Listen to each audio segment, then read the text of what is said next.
ਉਹਨਾਂ ਨੇ ਜਾਣਕਾਰੀ ਜਿਹੜੀ ਦਿੰਦਿਆਂ ਹੋਇਆਂ ਦੱਸਿਆ ਵੀ ਬਹੁਤ ਸਾਰੇ ਜਿਹੜੇ ਵੋਲੰਟੀਅਰਸ ਤੇ ਡੈਪਟੀਜ਼ ਆ ਉਹਨਾਂ ਨੇ ਸਰਚ ਕੀਤਾ ਅਰਾਊਂਡ ਦਾ ਕਲੌਕ 24 ਘੰਟੇ ਹੀ ਉਦੋਂ ਤੋਂ ਲਗਾਤਾਰ ਇਸ ਨੂੰ ਲੱਭ ਰਹੇ ਸੀਗੇ। ਕੱਲ ਪਰਸੋਂ ਜਿਹੜੇ ਸ਼ੈਰਿਫ ਹੈਵੀਅਰ ਸੈਲਾਜ਼ਾਰ ਆ ਉਹਨਾਂ ਨੇ ਕਿਹਾ ਵੀ ਇਮੀਨੈਂਟ ਡੇਂਜਰ ਦੇ ਵਿੱਚ ਆ। ਇਹ 19 ਸਾਲਾਂ ਦੀ ਜਿਹੜੀ ਲੜਕੀ ਆ ਜਦੋਂ ਤੋਂ ਲਾਪਤਾ ਹੋਈ ਸੀ। ਇਹ ਮੈਂਡੋਜ਼ਾ ਓਲਮਸ ਦੇ ਜਿਹੜਾ ਘਰ ਆ ਉਹ ਤੋਂ ਕਹਿੰਦੇ ਵੀ ਇਹਦੀ ਬੋਡੀ ਆ ਉਸ ਦੇ ਨਜ਼ਦੀਕ ਹੀ ਜਿਹੜੀ ਉਹ ਲੱਭੀ ਆ 100 ਯਾਰਡ ਦੂਰ, ਉਹ ਜ਼ਿਆਦਾ ਦੂਰ ਨਹੀਂ ਸੀਗੀ।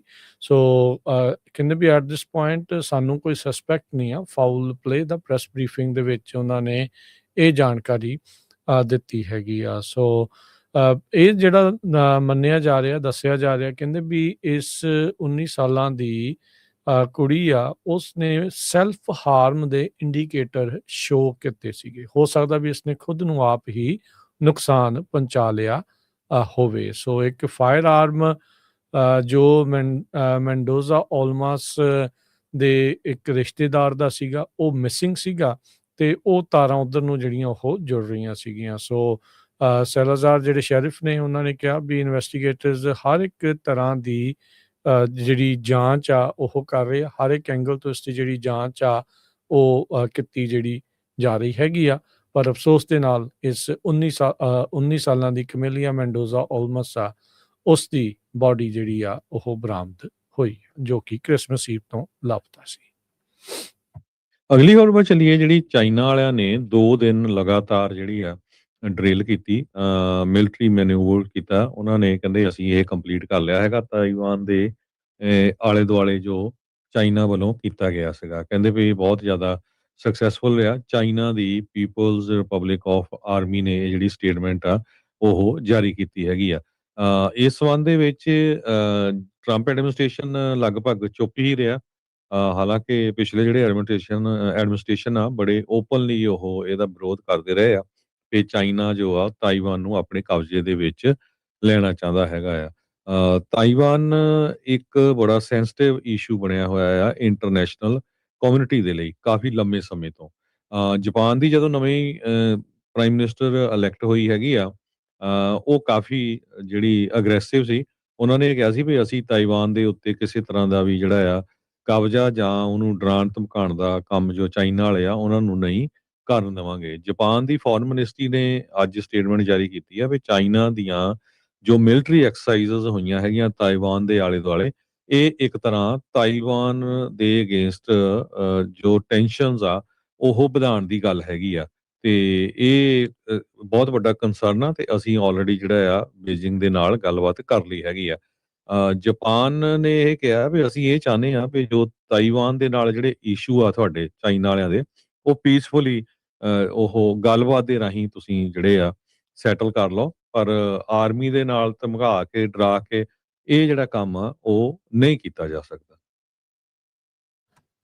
ਜੀ ਅਗਲੀ ਜਿਹੜੀ ਹਰਜੋਤ ਸਿੰਘ ਦੀ ਗੱਲ ਕਰਦੇ ਜਾਈਏ, ਇੱਕ ਵਾਰੀ ਫੇਰ ਆਪਾਂ ਕੱਲ ਸ਼ੇਅਰ ਕੀਤਾ ਸੀਗਾ ਜਿਹੜੇ ਖਾਸ ਕਰਕੇ ਨਾਨ ਡੋਮਿਸਾਈਲਡ CDL ਜਿਹੜੇ ਹੋਲਡਰ ਆ ਉਹਨਾਂ ਨੂੰ ਜਿਹੜਾ ਲੈ ਕੇ ਹਰਜੋਤ ਸਿੰਘ ਜੀ ਵੀ 60 ਦਿਨ ਦੀ ਐਕਸਟੈਂਸ਼ਨ ਕੈਲੀਫੋਰਨੀਆ ਦੀ DMV ਨੇ ਇਹਨਾਂ ਨੂੰ ਦੇ ਦਿੱਤੀ ਆ।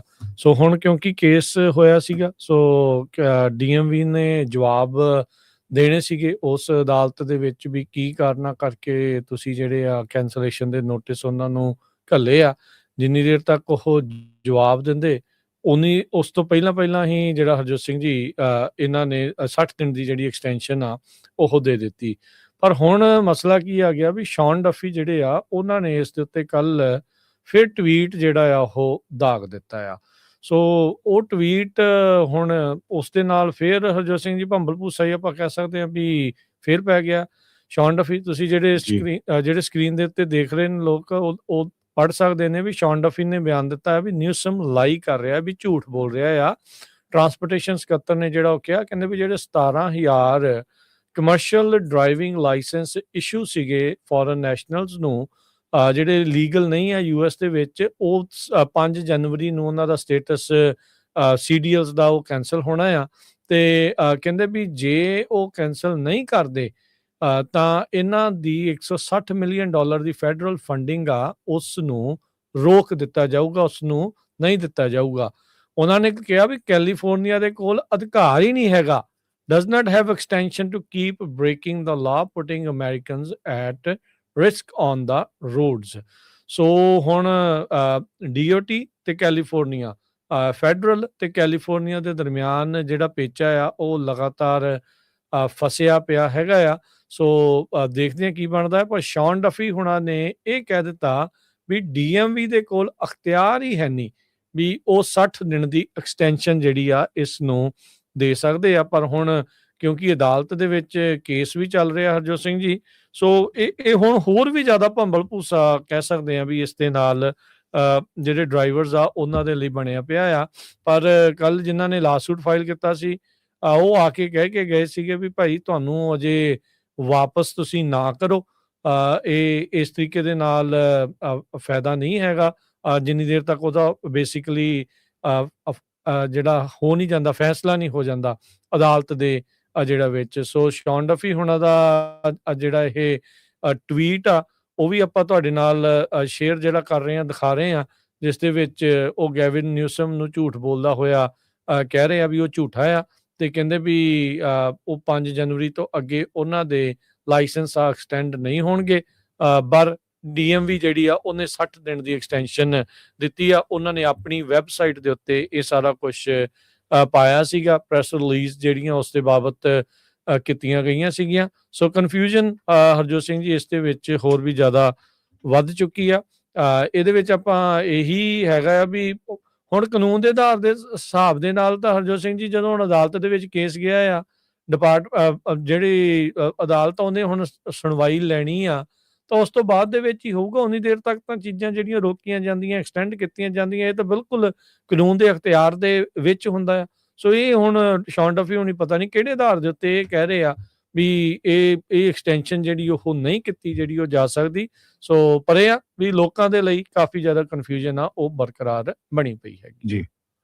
ਸੋ ਕਈ ਜਿਹੜੇ ਟਰੰਪ ਹੋਣਾ ਦੇ ਜਾਂ ਮੈਗਾ ਦੇ ਅੰਧ ਭਗਤ ਹੈਗੇ, ਕਈ ਪੰਜਾਬੀ ਵੀ ਆ ਉਹਨਾਂ ਦੇ, ਮੈਂ ਇੰਨੇ ਬੇਵਕੂਫ ਆ ਜੇ ਉਹਨਾਂ ਦੀਆਂ ਸਟੇਟਮੈਂਟਾਂ ਦੇਖੋ, ਉਹ ਇਹੀ ਕਹੀ ਜਾ ਰਿਹਾ ਵੀ ਤੁਸੀਂ ਲਾ ਸੂਟ ਕਾਹਤੇ ਫਾਈਲ ਕੀਤਾ।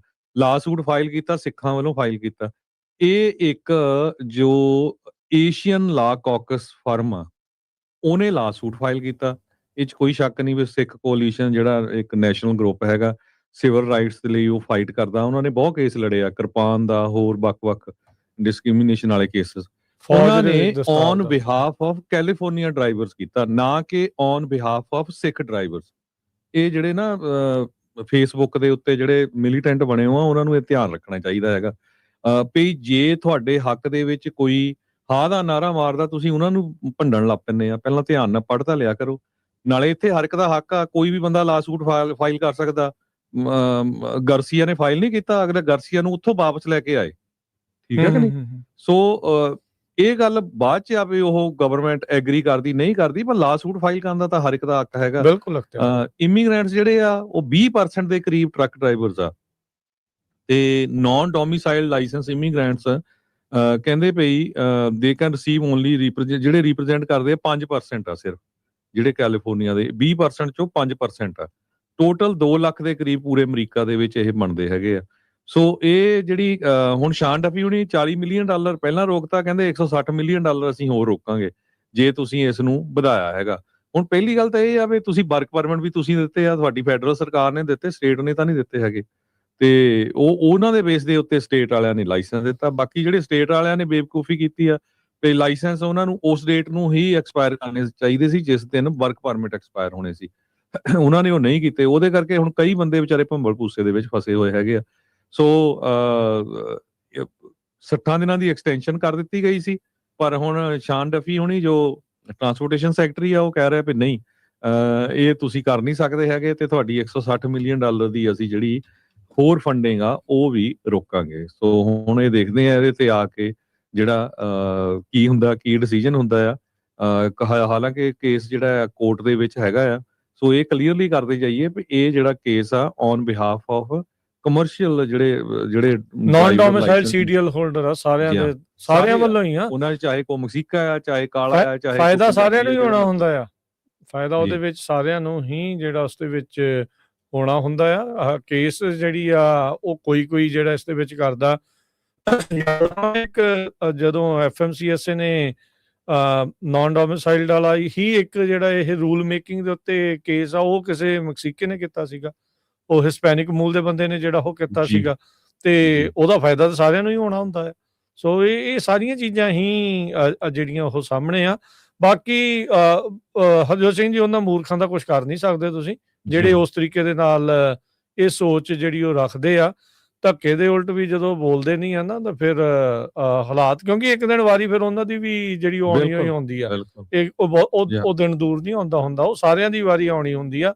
ਉਹਨਾਂ ਨੇ ਫਿਰ ਜਿੱਦਾਂ ਆਪਾਂ ਕਹਿੰਦੇ ਨਾ ਵੀ ਜਦੋਂ ਕਤਲੇਆਮ ਕਰਦੇ ਆ ਤਾਂ ਅਗਲੇ ਵਹਿੰਦੇ ਥੋੜੀ ਵੀ ਤੁਸੀਂ ਕਿਹੜੀ ਪਾਰਟੀ ਦੇ ਆ। ਤੇ ਜਦੋਂ ਹੁਣ ਇਹਨਾਂ ਦਾ ਆਪਣਾ ਹੀ ਬੰਦਾ ਯਾਰ ਰਾਮਾ ਸਵਾਮੀ, ਵੇਖ ਲਓ ਜੀ ਕਿੱਦਾਂ ਹਾਂ ਬੋਲਦੇ ਆ। ਦੇਖ ਲਓ ਸੈਕਿੰਡ ਲੇਡੀ ਹੋਈ ਬਿਲੀਅਨਰ ਆ, ਬੰਦਾਨ ਵਾਲੇ ਉਹਨੂੰ ਵੀ ਕਹਿੰਦੇ ਵੀ ਐਂਕਰ ਬੇਬੀ ਆ ਜਿਹੜਾ, ਠੀਕ ਹੈ, ਹਾਂ ਇੱਥੇ ਦਾ ਬੋਰਨ ਆ। ਹਨਾ। ਸੋ ਇਹਦੇ ਵਿੱਚ ਤੁਸੀਂ ਇਹ ਆ ਵੀ ਤੁਸੀਂ ਗਲਤੀ ਦੇਖ ਤਾਂ ਲਓ, ਡੀਐਮਪੀ ਦੀ ਆ। ਗਲਤੀ ਇਹ DMV ਹਰ ਦੀ ਕੋਈ ਆ। ਚਾਹੁੰਦਾ ਵੀ ਸੇਫਟੀ ਹੋਣੀ ਚਾਹੀਦੀ ਆ, Yeah. ਹਾਈਵੇਜ਼ ਤੇ ਹੋਣੀ ਚਾਹੀਦੀ ਆ, ਇੰਗਲਿਸ਼ ਆਣੀ ਚਾਹੀਦੀ, ਪਰ ਤੁਸੀਂ ਪਹਿਲਾਂ ਕਾਹਦੇ ਲਾਇਸੈਂਸ ਦਿੱਤੇ? ਪਹਿਲਾਂ ਕਿਉਂ ਨਹੀਂ ਤੁਸੀਂ ਇਹ ਸਾਰਾ ਕੁਝ ਜਿਹੜਾ ਇੰਗਲਿਸ਼ ਚੈੱਕ ਕੀਤੀ, ਜਾਂ ਉਹਨਾਂ ਦੀ ਜਿਹੜੀ ਟ੍ਰੇਨਿੰਗ ਆ ਉਹ ਚੈੱਕ ਨਹੀਂ ਕੀਤੀ? ਠੀਕ ਹੈ ਕਿ ਨਹੀਂ? ਸੋ ਕਸੂਰ ਤਾਂ ਇਹ ਸਾਰਾ ਗਵਰਨਮੈਂਟ ਕਿਉਂਕਿ ਦਾ ਹੀ ਹੈਗਾ ਆ, ਇਸ਼ੂ ਚਾਹੇ ਦੇਖੋ ਹਰਜੋਤ ਸਿੰਘ ਜੀ, ਵਰਕ ਪਰਮਿਟ ਦੇਣ ਵਾਲੀ ਫੈਡਰਲ ਸਰਕਾਰ, DMV ਜਿਹੜੀ ਆ ਉਹ ਕੈਲੀਫੋਰਨੀਆ ਦੀ ਆ, ਉਹਨੇ ਲਾਇਸੈਂਸ ਦਿੱਤੇ। ਉਹਦੇ ਵਿੱਚ ਧਾਂਦਲੀਆਂ ਹੋ ਰਹੀਆਂ ਸੀ, ਉਹ ਹੋ ਰਹੀਆਂ ਸੀ। ਤੁਹਾਡੇ DMV ਦੇ ਆਪਣੇ EMPLOYEE ਉਹਦੇ ਵਿੱਚ ਨਾਲ ਜੁੜੇ ਸੀਗੇ, ਫਰਾਡ ਕਰ ਰਹੇ ਸੀਗੇ। ਤੇ ਠੀਕ ਕਰੋ ਉਸ ਸਿਸਟਮ ਨੂੰ, ਤੁਸੀਂ ਉਹਨਾਂ ਦੇ ਦੁਬਾਰਾ ਟੈਸਟ ਲੈ ਲਓ, ਦੁਬਾਰਾ ਉਹ ਸਾਰਾ ਕੁਝ ਜਿਹੜਾ ਉਹ ਕਰ ਲਓ। ਕੋਈ ਰਾਹ, ਕੋਈ ਪੱਲਾ ਤਾਂ ਜਿਹੜਾ ਉਹ ਫੜਾਓ। ਤੁਸੀਂ ਤਾਂ ਇੱਕ ਪਿੰਗ ਪੋਂਗ ਦੀ ਗੇਂਦ ਵਾਂਗੂ ਜਿਹੜੇ ਡਰਾਈਵਰ ਆ ਉਹਨਾਂ ਨੂੰ ਵਿਚਾਲੇ ਕਦੀ ਉਧਰੋਂ ਬੈਟ ਦੇ ਨਾਲ ਸਿੱਟ ਦਿੰਦੇ ਆ, ਗੇਂਦ ਮਾਰ ਦਿੰਦੇ ਇਹਨਾਂ ਨੂੰ, ਤੇ ਕਦੀ ਕੈਲੀਫੋਰਨੀਆ ਵਾਲੇ ਇਧਰੋਂ ਕਰ ਦਿੰਦੇ ਆ। ਉਹ ਵਿਚਾਰਿਆਂ ਦਾ ਹਾਲ ਇਹ ਜਿਹੜਾ ਇਸ ਟਾਈਮ ਬਣਿਆ ਪਿਆ, ਨਾ ਉਹ ਇੱਧਰ ਦੇ ਨਾ ਉੱਧਰ ਦੇ, ਉਹਨਾਂ ਨੂੰ ਪਤਾ ਹੀ ਨਹੀਂ ਲੱਗ ਰਿਹਾ ਵੀ ਕਰਨਾ ਕੀ ਆ। ਇਸੇ ਆਸ ਦੇ ਵਿੱਚ ਆ ਕੇ ਉਹਨਾਂ ਨੇ, ਕਈਆਂ ਨੇ ਕਾਰੋਬਾਰ ਸ਼ੁਰੂ ਕਰ ਲਏ, ਘਰ ਲੈ ਲਏ, ਪਰਿਵਾਰ ਜਿਹੜੇ ਉਹਨਾਂ ਦੇ ਉਸ ਦੇ ਆਧਾਰ ਦੇ ਉੱਤੇ ਪਲ ਰਹੇ ਸੀ। ਹੁਣ ਤੁਸੀਂ ਦੇਖੋ ਵੀ ਉਹ ਬੰਦਿਆਂ ਦੇ ਉੱਤੇ ਇਮੋਸ਼ਨਲ ਤੇ ਫਾਈਨੈਂਸ਼ੀਅਲ ਕੀ ਸਿਚੁਏਸ਼ਨ ਜਿਹੜੀ ਉਹਨਾਂ ਦੀ ਜਿਹੜੀ ਉਹ ਚੱਲ ਰਹੀ ਹੋਊਗੀ। ਸੋ ਇਹ ਸਾਰੀਆਂ ਚੀਜ਼ਾਂ ਜਿਹੜੀਆਂ ਆ ਉਹ ਜਿਹੜੀਆਂ ਉਹ ਹੈਗੀਆਂ ਆ। ਕਈ ਸੂਬਿਆਂ ਨੇ ਆਪਣੇ ਪੱਧਰ ਦੇ ਉੱਤੇ CDLs ਇਹ ਵਾਲਿਆਂ ਨੂੰ ਮੰਨਣਾ ਬੰਦ ਕਰਤਾ। ਸੋ there is so much confusion ਜਿਹੜੀ ਇਸ ਨੂੰ ਲੈ ਕੇ ਜਿਹੜੀ ਉਹ ਚੱਲ ਰਹੀ ਆ। ਪਰ ਇਹ ਆ ਵੀ ਹਰਜੋਤ ਸਿੰਘ ਜੀ, ਕੈਲੀਫੋਰਨੀਆ ਨੇ ਅੱਗੇ ਫੈਡਰਲ ਸਰਕਾਰ ਦੀ ਘੂਰੀ ਵੱਟੀ ਤੋਂ ਇੱਕ ਦੋ ਕੇਸ ਵਾਪਸ ਵੀ ਲਏ ਆ। ਹੁਣ ਇਹ ਨਹੀਂ ਪਤਾ ਵੀ ਇਹ $160 ਮਿਲੀਅਨ ਦੀ ਫੈਡਰਲ ਫੰਡਿੰਗ ਨਾ ਇਹਨਾਂ ਦੀ ਖੁੱਸ ਜਾਵੇ, ਇਹਦੇ ਕਰਕੇ ਕਿਤੇ ਇਹ ਵੀ ਜਿਹੜੀ ਐਕਸਟੈਂਸ਼ਨ ਆ ਉਹਨੂੰ ਵੀ ਵਾਪਸ ਨਾ ਲੈ ਲੈਣ। ਸੋ ਕਿਹਾ ਨਹੀਂ ਜਾ ਸਕਦਾ ਇਹਨਾਂ ਦਾ। ਇਹ ਵੀ ਗੰਗਾ ਗਏ ਗੰਗਾ ਰਾਮ, ਤੇ ਯਮੁਨਾ ਗਏ ਯਮੁਨਾ ਦਾਸ ਕੈਲੀਫੋਰਨੀਆ ਵਾਲੇ ਬਣ ਜਾਂਦੇ ਆ। ਸੋ ਦੇਖਦੇ ਆ ਵੀ ਆਉਂਦੇ ਸਮੇਂ ਦੇ ਵਿੱਚ ਇਹ ਕਰਦੇ ਕੀ ਆ, ਕੀ ਕੋਈ ਇਸ ਦੇ ਬਾਬਤ ਇਹ ਫੈਸਲਾ ਲੈਂਦੇ ਹੈਗੇ ਆ। ਅਗਲੀ ਖਬਰ ਜਿਹੜੀ ਆ ਉਹ ਅੱਜ ਪੋਲੀਟੀਕੋ ਨੇ ਛਾਪੀ ਹੈਗੀ ਆ। ਕਹਿੰਦੇ ਵੀ ਜਿਹੜਾ ਟਰੰਪ ਐਡਮਿਨਿਸਟ੍ਰੇਸ਼ਨ ਆ ਉਹ ਬਹੁਤ ਵੱਡਾ ਲੂਪ ਹੋਲ ਜਿਹੜਾ ਆ ਲੀਗਲ ਇਮੀਗ੍ਰੇਸ਼ਨ ਦੇ ਵਿੱਚ, ਉਸ ਨੂੰ ਜਿਹੜਾ ਖਤਮ ਕਰਨ ਜਾ ਰਿਹਾ ਹੈਗਾ। ਸੋ ਕਹਿੰਦੇ ਵੀ ਟਰੰਪ ਐਡਮਿਨਿਸਟ੍ਰੇਸ਼ਨ ਨੇ ਖਾਸ ਕਰਕੇ ਜਿਹੜਾ ਅਸਾਈਲਮ ਵਾਲੇ ਕੇਸਿਸ ਹੈਗੇ ਆ, ਉਹਨਾਂ ਦੇ ਉੱਤੇ ਬਹੁਤ ਜ਼ਿਆਦਾ ਜਿਹੜਾ ਵਰਕਆਊਟ ਕੀਤਾ ਹੈਗਾ। Department of homeland security courts ਨੂੰ ਜਿਹੜੀ ਪੁੱਛ ਰਹੀ ਆ, ਉਹਨਾਂ ਨੂੰ ਕਹਿ ਰਹੀ ਆ ਵੀ ਜਿਹੜੇ ਅਸਾਈਲਮ ਦੇ ਕਲੇਮਸ ਹੈਗੇ ਆ ਉਹ ਵਿਦਆਊਟ ਹੀਅਰਿੰਗ ਹੋਣੇ ਚਾਹੀਦੇ ਆ, ਤੇ ਉਹਨਾਂ ਨੂੰ ਜਿਹੜੇ ਮਾਈਗ੍ਰੈਂਟਸ ਆ ਉਹਨਾਂ ਨੂੰ ਥਰਡ ਕੰਟਰੀ ਦੇ ਵਿੱਚ ਸੈਂਡ ਕਰ ਦੇਣਾ ਚਾਹੀਦਾ ਜੇ ਉਹਨਾਂ ਨੂੰ ਖਤਰਾ ਹੈਗਾ। ਉਹ ਤੋਂ ਬਾਅਦ ਉੱਥੇ ਉਹਨਾਂ ਦੇ ਜਿਹੜੇ ਕੇਸ ਜਿੱਦਾਂ ਵੀ ਡਿਸਾਈਡ ਹੋਣ। ਸੋ ਜਿਹਦੇ ਵਿੱਚ ਯੁਗਾਂਡਾ, ਹੋਂਡਰਾਸ, ਇਕੁਆਡੋਰ, ਇਹਨਾਂ ਮੁਲਕਾਂ ਦੇ ਵਿੱਚ ਜਿਹੜੇ ਆ ਉਹਨਾਂ ਨੂੰ ਭੇਜ ਦੇਣਾ ਚਾਹੀਦਾ ਹੈ। ਸੋ ਟਰੰਪ ਐਡਮਿਨਿਸਟ੍ਰੇਸ਼ਨ ਨੇ ਆਲਰੇਡੀ ਕਹਿੰਦੇ ਵੀ ਸਾਡਾ ਜਿਹੜਾ ਗੋਲ ਆ 1 ਮਿਲੀਅਨ ਲੋਕਾਂ ਨੂੰ ਸਪੋਰਟ ਕਰਨਾ ਹੈਗਾ। ਤੇ ਅਸਾਈਲਮ ਦੇ ਜਿਹੜੇ ਕਲੇਮ ਆ ਬਹੁਤ ਜ਼ਿਆਦਾ ਅਸਾਈਲਮ ਵਾਲੇ ਕੇਸਾਂ 'ਚ ਵੀ ਬਹੁਤ ਜ਼ਿਆਦਾ ਫਰਾਡ ਹੋਇਆ ਹੈਗਾ ਆ। 9 ਲੱਖ ਦੇ ਕਰੀਬ ਅਸਾਈਲਮ ਦੇ ਕੇਸ ਹੈਗੇ ਆ executive office of immigration review ਦੇ ਸਾਹਮਣੇ fiscal year 2024। Did you come from Oklahoma? 2 lakh ਦੇ ਕਰੀਬ ਕੇਸ ਹੁੰਦਾ ਸੀ ਹਰ ਸਾਲ, ਪਰ 24 ਚ 9 ਲੱਖ ਦੇ ਕਰੀਬ ਟੋਟਲ ਬਣ ਗਿਆ ਅਸਾਈਲਮ। ਸੋ ਅਸਾਈਲਮ ਉਹਨਾਂ ਲੋਕਾਂ ਨੂੰ ਦਿੱਤਾ ਜਾਂਦਾ ਖਤਰਾ ਹੈਗਾ ਆਪਣੇ ਮੁਲਕ ਦੇ ਵਿੱਚ, ਚਾਹੇ ਉਹ ਕੋਈ ਧਰਮ ਦੀ ਲੜਾਈ ਲੜਦੇ ਆ ਜਾਂ ਰਾਈਟਸ ਦੀ ਗੱਲ ਕਰਦੇ ਹੈਗੇ ਆ, ਜਾਂ ਉਹਨਾਂ ਦਾ ਜੈਨੋਸਾਈਡ ਹੁੰਦਾ ਆ, ਉਹਨਾਂ ਦਾ ਕਤਲੇਆਮ ਹੋ ਰਿਹਾ ਹੁੰਦਾ ਆ। ਸੋ ਉਦਾਂ ਦੇ, ਨਾ ਕਿ ਇਹ ਬੈਕਡੋਰ ਐਂਟਰੀ ਜਿਹੜਾ ਮਰਜੀ ਵੇ ਮੂੰਹ ਚੱਕ ਕੇ ਆ ਜਾਏ ਤਾਂ ਉਹ ਫਿਰ ਪੋਲੀਟੀਕਲ ਅਸਾਈਲਮ ਅਪਲਾਈ ਕਰਦਾ। ਇਹ ਸੀਨੀਅਰ ਜਿਹੜੇ ਐਡਮਿਨਿਸਟ੍ਰੇਸ਼ਨ ਆਫੀਸ਼ੀਅਲਸ ਆ ਉਹਨਾਂ ਨੇ ਇਹ ਦੱਸਿਆ ਹੈਗਾ। ਕਹਿੰਦੇ ਭਈ ਜਿਹੜਾ ਯੂਐਸ ਆ ਕੌਨਫੀਡੈਂਟ ਆ ਵੀ ਅਸੀਂ ਇਹਨਾਂ ਲੋਕਾਂ ਨੂੰ ਦੂਜੇ ਮੁਲਕ ਦੇ ਵਿੱਚ ਰਿਮੂਵ ਕਰ ਸਕਦੇ ਹੈਗੇ ਆ। ਸੋ ਬਹੁਤ ਵੱਡੀ ਗਿਣਤੀ ਤਾਈਂ ਹੁਣ ਤੱਕ ਜਿਹੜੇ ਲੋਕ ਆ ਉਹ ਰਿਮੂਵ ਕੀਤੇ ਜਾ ਚੁੱਕੇ ਹੈਗੇ ਆ। 6 ਲੱਖ ਦੇ ਕਰੀਬ ਲੋਕ ਰਿਪੋਰਟ ਕੀਤੇ ਜਾ ਚੁੱਕੇ ਆ। 1 ਮਿਲੀਅਨ ਲੋਕ ਜਿਹੜੇ ਆਪਣੇ ਆਪ ਜਿਹੜੇ ਇੱਥੋਂ ਜਾ ਚੁੱਕੇ ਹੈਗੇ ਆ ਤੇ ਆਉਣ ਵਾਲੇ ਸਮੇਂ ਦੇ ਵਿੱਚ ਜਿਹੜੇ ਆ ਹੋਰ ਵੀ ਬਹੁਤ ਵੱਡਾ ਜਿਹੜਾ ਅਮਾਊਂਟ ਆ ਜਿਹੜੇ ਲੋਕਾਂ ਦੀ ਗਿਣਤੀ ਆ ਉਹ ਡਿਪੋਰਟ ਕੀਤੀ ਜਾਊਗੀ। ਡਿਪਾਰਟਮੈਂਟ ਆਫ ਹੋਮਲੈਂਡ ਸਿਕਿਉਰਿਟੀ ਨੇ ਇਹ ਕਿਹਾ ਭਈ 6 ਲੱਖ ਦੇ ਕਰੀਬ ਜਿਹੜੇ ਰਿਮੂਵਲ ਇਸ ਸਾਲ ਦੇ ਐਂਡ ਤੱਕ ਹੋਣਗੇ, ਜੋ ਕਿ 4 ਲੱਖ ਡਿਪੋਰਟੇਸ਼ਨ ਪ੍ਰੈਜ਼ੀਡੈਂਟ ਓਬਾਮਾ ਹੋਣਾ ਦੇ ਸਮੇਂ ਤੇ ਹੋਈਆਂ ਸੀਆਂ। ਉਹ ਪੀਕ ਗਿਣਿਆ ਜਾਂਦਾ ਆ। ਪ੍ਰੈਜ਼ੀਡੈਂਟ ਓਬਾਮਾ ਹੋਣਾ ਦੇ ਸਮੇਂ ਤੇ 4 ਲੱਖ ਲੋਕਾਂ ਨੂੰ ਡਿਪੋਰਟ ਕੀਤਾ ਗਿਆ ਸੀ ਇੱਕ ਸਾਲ 'ਚ, ਤੇ ਇਸ ਸਾਲ ਦੇ ਵਿੱਚ 6 ਲੱਖ ਲੋਕਾਂ ਨੂੰ ਜਿਹੜਾ ਆ ਡਿਪੋਰਟ ਕੀਤਾ ਜਾਊਗਾ। ਜਦੋਂ ਤੋਂ ਟਰੰਪ ਹੋਣੀ ਵਾਪਸ ਆਏ ਆ ਵਾਈਟ ਹਾਊਸ ਦੇ ਵਿੱਚ, ਉਹਨਾਂ ਨੇ ਜਿਹੜੇ ਖਾਸ ਕਰਕੇ ਅਸਾਈਲਮ ਵਾਲੇ ਜਿਹੜੇ ਕੇਸਸ ਆ ਉਹਨਾਂ ਨੂੰ ਟਾਰਗੇਟ ਕਰਨਾ ਪੂਰਾ ਸ਼ੁਰੂ ਕੀਤਾ ਹੋਇਆ ਹੈ। ਉਹਦੇ ਨਾਲ H1B ਵੀਜ਼ੇ ਨੂੰ ਲੈ ਕੇ ਦੇਖ ਲਓ ਵੀ ਜੋ ਸਟੱਕ ਆ ਇੰਡੀਆ ਦੇ ਵਿੱਚ, ਉਹ ਕਿੰਨੇ ਲੋਕ ਸਟੱਕ ਹੈਗੇ ਆ, ਉਹ ਰੋਂਦੇ ਆ ਵੀ ਸਾਨੂੰ ਕੋਈ ਸਾਡੀ ਸੁਣ ਨਹੀਂ ਰਿਹਾ ਹੈਗਾ। ਸੋ 3.75 ਮਿਲੀਅਨ ਕੇਸਸ ਜਿਹੜੇ ਆ ਉਹ ਹੁਣ ਰਹਿ ਗਏ ਆ EOIR ਦੇ ਕੋਲ, ਜੋ ਕਿ ਪਹਿਲਾਂ 4.18 ਮਿਲੀਅਨ ਦੇ ਕਰੀਬ ਜਿਹੜੇ ਕੇਸਸ ਸੀਗੇ। ਜੀ ਜੀ ਸੋ ਬਿਲਕੁਲ ਸੋ ਵੱਡੀਆਂ ਜਿਹੜੀਆਂ ਚੀਜ਼ਾਂ ਆ ਦੇਖੋ ਇਹ ਆંકੜੇ ਜਿਹੜੇ ਉਹ ਦੱਸ ਰਹੇ ਆ ਵੀ ਕਿਸ ਪਾਸੇ ਵੱਲ ਨੂੰ ਚੱਲ ਰਿਹਾ। ਅਗਲੀ ਜਿਹੜੀ ਹਰਜੋਤ ਸਿੰਘ ਜੀ ਗੱਲ ਕਰਦੇ ਜਾਈਏ, ਜ਼ੋਹਰਾਨ ਮਮਦਾਨੀ ਨਿਊਯਾਰਕ ਦੇ ਜਿਹੜੇ ਨਵੇਂ ਮੇਅਰ ਚੁਣੇ ਗਏ ਆ, ਉਹ ਕੱਲ ਨੂੰ ਕਹਿੰਦੇ ਵੀ ਸਹੁੰ ਚੁੱਕਣਗੇ। ਉਹਨਾਂ ਦੀ ਐਡਮਿਨਿਸਟ੍ਰੇਸ਼ਨ ਕਹਿੰਦੇ ਵੀ ਪ੍ਰੋਗਰੈਸ ਦੇ ਵਿੱਚ ਜਿਹੜੀ ਉਹ ਚੱਲ ਰਹੀ ਆ, ਵਰਕ ਇਨ ਪ੍ਰੋਗਰੈਸ ਬੇਸਿਕਲੀ ਹੈਗੀ ਆ। 34 ਸਾਲਾਂ ਦਾ ਮਮਦਾਨੀ ਉਸਨੇ ਜਿਹੜੇ ਡੈਮੋਕ੍ਰੇਟ ਹੈਗੀ ਐਸਟੈਬਲਿਸ਼ਮੈਂਟ ਜਿਹੜੀ ਆ ਉਸ ਨੂੰ ਹਰਾਇਆ ਸੀ। ਇਹ ਪ੍ਰੋਗਰੈਸਿਵ ਲਾਣੇ ਦੇ ਵਿੱਚੋਂ ਇਹਨਾਂ ਦੇ ਡੈਮੋਕ੍ਰੇਟ ਪਾਰਟੀ ਦੇ ਆਉਂਦਾ ਆ, ਜਿੱਥੇ ਬਰਨੀ ਸੈਂਡਰਸ ਤੇ AOC ਇਸ ਦੇ ਕਾਫੀ ਨਜ਼ਦੀਕੀ ਹੈਗੇ ਆ। ਕਹਿੰਦੇ ਵੀ ਨਿਊਯਾਰਕ ਦੇ ਇਤਿਹਾਸ ਦੇ ਵਿੱਚ ਪਹਿਲੀ ਵਾਰੀ ਹੋਣ ਜਾ ਰਿਹਾ ਆ ਵੀ ਉਹ ਕੁਰਾਨ ਦੀ ਵਰਤੋਂ ਕਰੇਗਾ ਆਪਣੀ ਸਹੁੰ ਚੁੱਕ ਸਮਾਗਮ ਦੇ ਲਈ। ਨਿਊਯਾਰਕ ਸਿਟੀ ਦਾ ਪਹਿਲਾ ਮੁਸਲਿਮ ਮੇਅਰ ਹੈਗਾ ਆ। ਕਹਿੰਦੇ ਵੀ 2 ਪਰਿਵਾਰ ਦੀਆਂ ਜਿਹੜੀਆਂ ਕੁਰਾਨਸ ਆ ਉਹਨਾਂ ਵਿੱਚੋਂ ਜਿਹੜੀ ਇੱਕ ਆ ਉਸ ਦੀ ਵਰਤੋਂ ਕੀਤੀ ਜਾਵੇਗੀ ਇਸ ਦੇ ਸਹੁੰ ਚੁੱਕ ਸਮਾਗਮ ਦੇ ਲਈ। ਜਦ ਇਲੈਕਸ਼ਨ ਸੀਗੀਆਂ ਹਰਜੋਤ ਸਿੰਘ ਜੀ, ਕਾਫੀ ਜ਼ਿਆਦਾ ਇਸ ਤੇ ਜਿਹੜਾ ਧਰਮ ਦਾ ਵੀ ਮੁੱਦਾ ਜਿਹੜਾ ਉਹ ਬਣਿਆ ਸੀ, ਤੇ ਖਾਸ ਕਰਕੇ ਜਿਹੜੀਆਂ ਇਹਦੀਆਂ ਫਾਰ ਲੈਫਟ ਪਾਲਿਸੀਜ਼ ਆ ਉਸ ਦਾ ਵੀ ਬਹੁਤ ਜ਼ਿਆਦਾ ਮੁੱਦਾ ਬਣਿਆ ਸੀਗਾ। ਪਰ ਕਿਉਂਕਿ ਐਰਿਕ ਐਡਮ ਜਿਹੜਾ ਮੌਜੂਦਾ ਮੇਅਰ ਆ, ਉਸਨੇ ਟਰੰਪ ਸਰਕਾਰ ਦੇ ਨਾਲ ਇੱਕ ਡੀਲ ਜਿਹੜੀ ਉਹ ਕਰ ਲਈ ਸੀ ਵੀ ਬਰਾਈਬਰੀ ਵਾਲੇ ਕੇਸ ਚੋਂ ਉਹ ਬਰੀ ਹੋ ਗਿਆ ਸੀ। ਐਂਡਰਿਊ ਕੁਮੋ ਜੋ ਕਿ ਕਿਸੇ ਟਾਈਮ ਦੇ ਉੱਤੇ ਨਿਊਯਾਰਕ ਦਾ ਗਵਰਨਰ ਜਿਹੜਾ ਉਹ ਰਿਹਾ ਆ, ਉਹਦੇ ਨਾਲ ਕਾਫੀ ਜ਼ਿਆਦਾ ਵਿਵਾਦ ਜਿਹੜੇ ਜੁੜੇ ਰਹੇ ਸੀਗੇ, ਤੇ ਉਸ ਨੂੰ ਵੀ ਇਸਨੇ ਹਰਾ ਦਿੱਤਾ ਸੀਗਾ। ਸੋ ਹੁਣ ਕਹਿੰਦੇ ਵੀ ਕੱਲ ਨੂੰ ਜਿਹੜਾ ਨਿਊਯਾਰਕ ਦਾ ਜਿਹੜਾ ਮੇਅਰ ਇਲੈਕਟ ਆ ਜ਼ੋਹਰਾਨ ਮਮਦਾਨੀ, ਉਹ ਆਪਣੇ ਜਿਹੜੀ ਸਹੁੰ ਆ ਉਹ ਚੁੱਕਣ ਜਾ ਰਿਹਾ ਆ। ਇਲੈਕਸ਼ਨ ਤੋਂ ਬਾਅਦ ਦੇ ਵਿੱਚ ਉਸਨੇ ਕਾਫੀ ਜ਼ਿਆਦਾ ਟ੍ਰਾਂਜੀਸ਼ਨ ਟੀਮ ਦੇ ਵਿੱਚ ਲੋਕਾਂ ਨੂੰ ਐਡ ਜਿਹੜਾ ਉਹ ਕੀਤਾ ਆ। ਸੋ ਕਹਿੰਦੇ ਵੀ ਸਾਰੇ ਜਣੇ ਬੜੀ ਕਰੀਬੀ ਅੱਖ ਰੱਖ ਰਹੇ ਆ।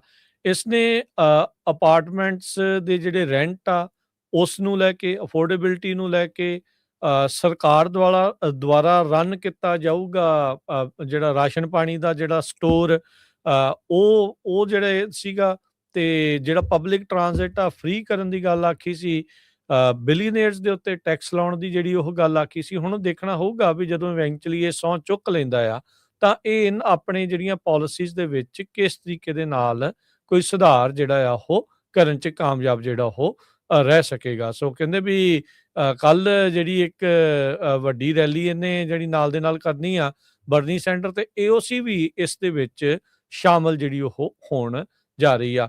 ਕੁਛ ਵੀਕ ਪਹਿਲਾਂ ਪ੍ਰੈਜ਼ੀਡੈਂਟ ਟਰੰਪ ਦੇ ਨਾਲ ਵੀ ਇਸਨੇ ਮੁਲਾਕਾਤ ਜਿਹੜੀ ਉਹ ਕੀਤੀ ਸੀਗੀ ਓਵਲ ਆਫਿਸ ਦੇ ਵਿੱਚ ਜਿਹੜਾ ਉਹ ਜਾ ਕੇ। ਉਹ ਟਰੰਪ ਉਹਨਾਂ ਨੇ ਪੂਰਾ ਜ਼ੋਰ ਲਾਇਆ ਸੀਗਾ ਵੀ ਮਮਦਾਨੀ ਕਿਸੇ ਨਾ ਕਿਸੇ ਤਰੀਕੇ ਦੇ ਨਾਲ ਹਾਰ ਜਾਵੇ। ਇੱਥੋਂ ਤੱਕ ਵੀ ਉਹਨਾਂ ਨੇ ਕਿਊਮੋ ਨੂੰ ਵੀ ਵੋਟ ਪਾਉਣ ਦੇ ਲਈ ਆਪਣੇ ਸਮਰਥਕਾਂ ਨੂੰ ਆਖਿਆ ਸੀਗਾ, ਪਰ ਇਵੈਂਚੁਅਲੀ ਜਿਹੜਾ ਮਮਦਾਨੀ ਆ ਉਸਨੇ ਜਨਰਲ ਇਲੈਕਸ਼ਨ ਦੇ ਵਿੱਚ ਨਵੰਬਰ 'ਚ ਜਿੱਤ ਪ੍ਰਾਪਤ ਕਰ ਲਈ ਸੀਗੀ। ਸੋ ਨਿਊਯਾਰਕ ਕਿਸ ਦਿਸ਼ਾ ਵੱਲ ਨੂੰ ਜਿਹੜਾ ਉਹ ਜਾਊਗਾ, ਇਸ ਦੀ ਮੇਅਰ ਬਣਨ ਤੋਂ ਬਾਅਦ 'ਚ ਇਹ ਦੇਖਣ ਵਾਲੀ ਜਿਹੜੀ ਉਹ ਗੱਲ ਰਹੇਗੀ। ਉੱਦਾਂ ਇਹ ਨਹੀਂ ਆ ਵੀ ਹੋਰ ਕਮਿਊਨਿਟੀਜ਼ ਦੇ ਮੇਅਰ ਜਿਹੜੇ ਉਹ ਨਹੀਂ ਬਣਦੇ, ਪਰ ਕਿਉਂਕਿ ਦੁਨੀਆ ਦੀ ਸਭ ਤੋਂ ਵੱਡੀ ਸਿਟੀ ਆ ਨਿਊਯਾਰਕ ਸਿਟੀ, ਸੋ ਇਸ ਕਰਕੇ ਇੱਕ ਇਮੀਗ੍ਰੈਂਟ ਪਰਿਵਾਰ ਦੇ ਵਿੱਚੋਂ ਆਇਆ ਇਹ ਬੰਦਾ, ਬੜੀ ਯੰਗ ਉਮਰ ਦਾ ਇਹ ਜਿਹੜਾ ਜ਼ੋਰਾਨ ਮਮਦਾਨੀ, ਉਹ ਕਿਸ ਤਰੀਕੇ ਦੇ ਨਾਲ ਰਨ ਕਰੂਗਾ, ਉਸ ਨੂੰ ਲੈ ਕੇ ਹਰ ਇੱਕ ਦੀ ਜਿਹੜੀ ਨਜ਼ਰ ਆ ਨਿਊਯਾਰਕ ਸਿਟੀ ਦੇ ਉੱਤੇ ਰਹੇਗੀ। ਜੀ, ਤੇ ਆਪਾਂ ਬ੍ਰੇਕ ਲੈਂਦੇ ਹਾਂ। ਬ੍ਰੇਕ ਤੋਂ ਬਾਅਦ ਦੁਨੀਆ ਦੇ ਵਰਲਡ ਦੇ ਵਿੱਚ 10 ਜਿਹੜੀਆਂ ਵੱਡੀਆਂ ਇਵੈਂਟਸ ਕੀ ਵਾਪਰੀਆਂ, ਅਮਰੀਕਾ ਦੇ ਵਿੱਚ ਸੰਨ 2025 ਚ ਕੀ ਕੁਝ ਵਾਪਰਿਆ, ਤੇ ਪ੍ਰੈਜ਼ੀਡੈਂਟ ਟਰੰਪ ਹੁਣੀ ਕਹਿੰਦੇ ਆ ਵੀ ਮੈਨੂੰ ਪੀਸ ਅਵਾਰਡ ਦਿੱਤਾ ਜਾਵੇ, 8 ਜੰਗਾਂ ਮੈਂ ਖਤਮ ਕੀਤੀਆਂ। ਕਿਹੜੇ ਮੁਲਕਾਂ ਦੇ ਉੱਤੇ ਅਮਰੀਕਾ ਨੇ ਹੁਣ ਤੱਕ ਬੰਬਾਰਡਮੈਂਟ ਕੀਤੀ ਆ, ਉਹ ਆਪਾਂ ਸਾਰਾ ਕੁਝ ਡਿਸਕਸ ਕਰਾਂਗੇ।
ਸਵਾਗਤ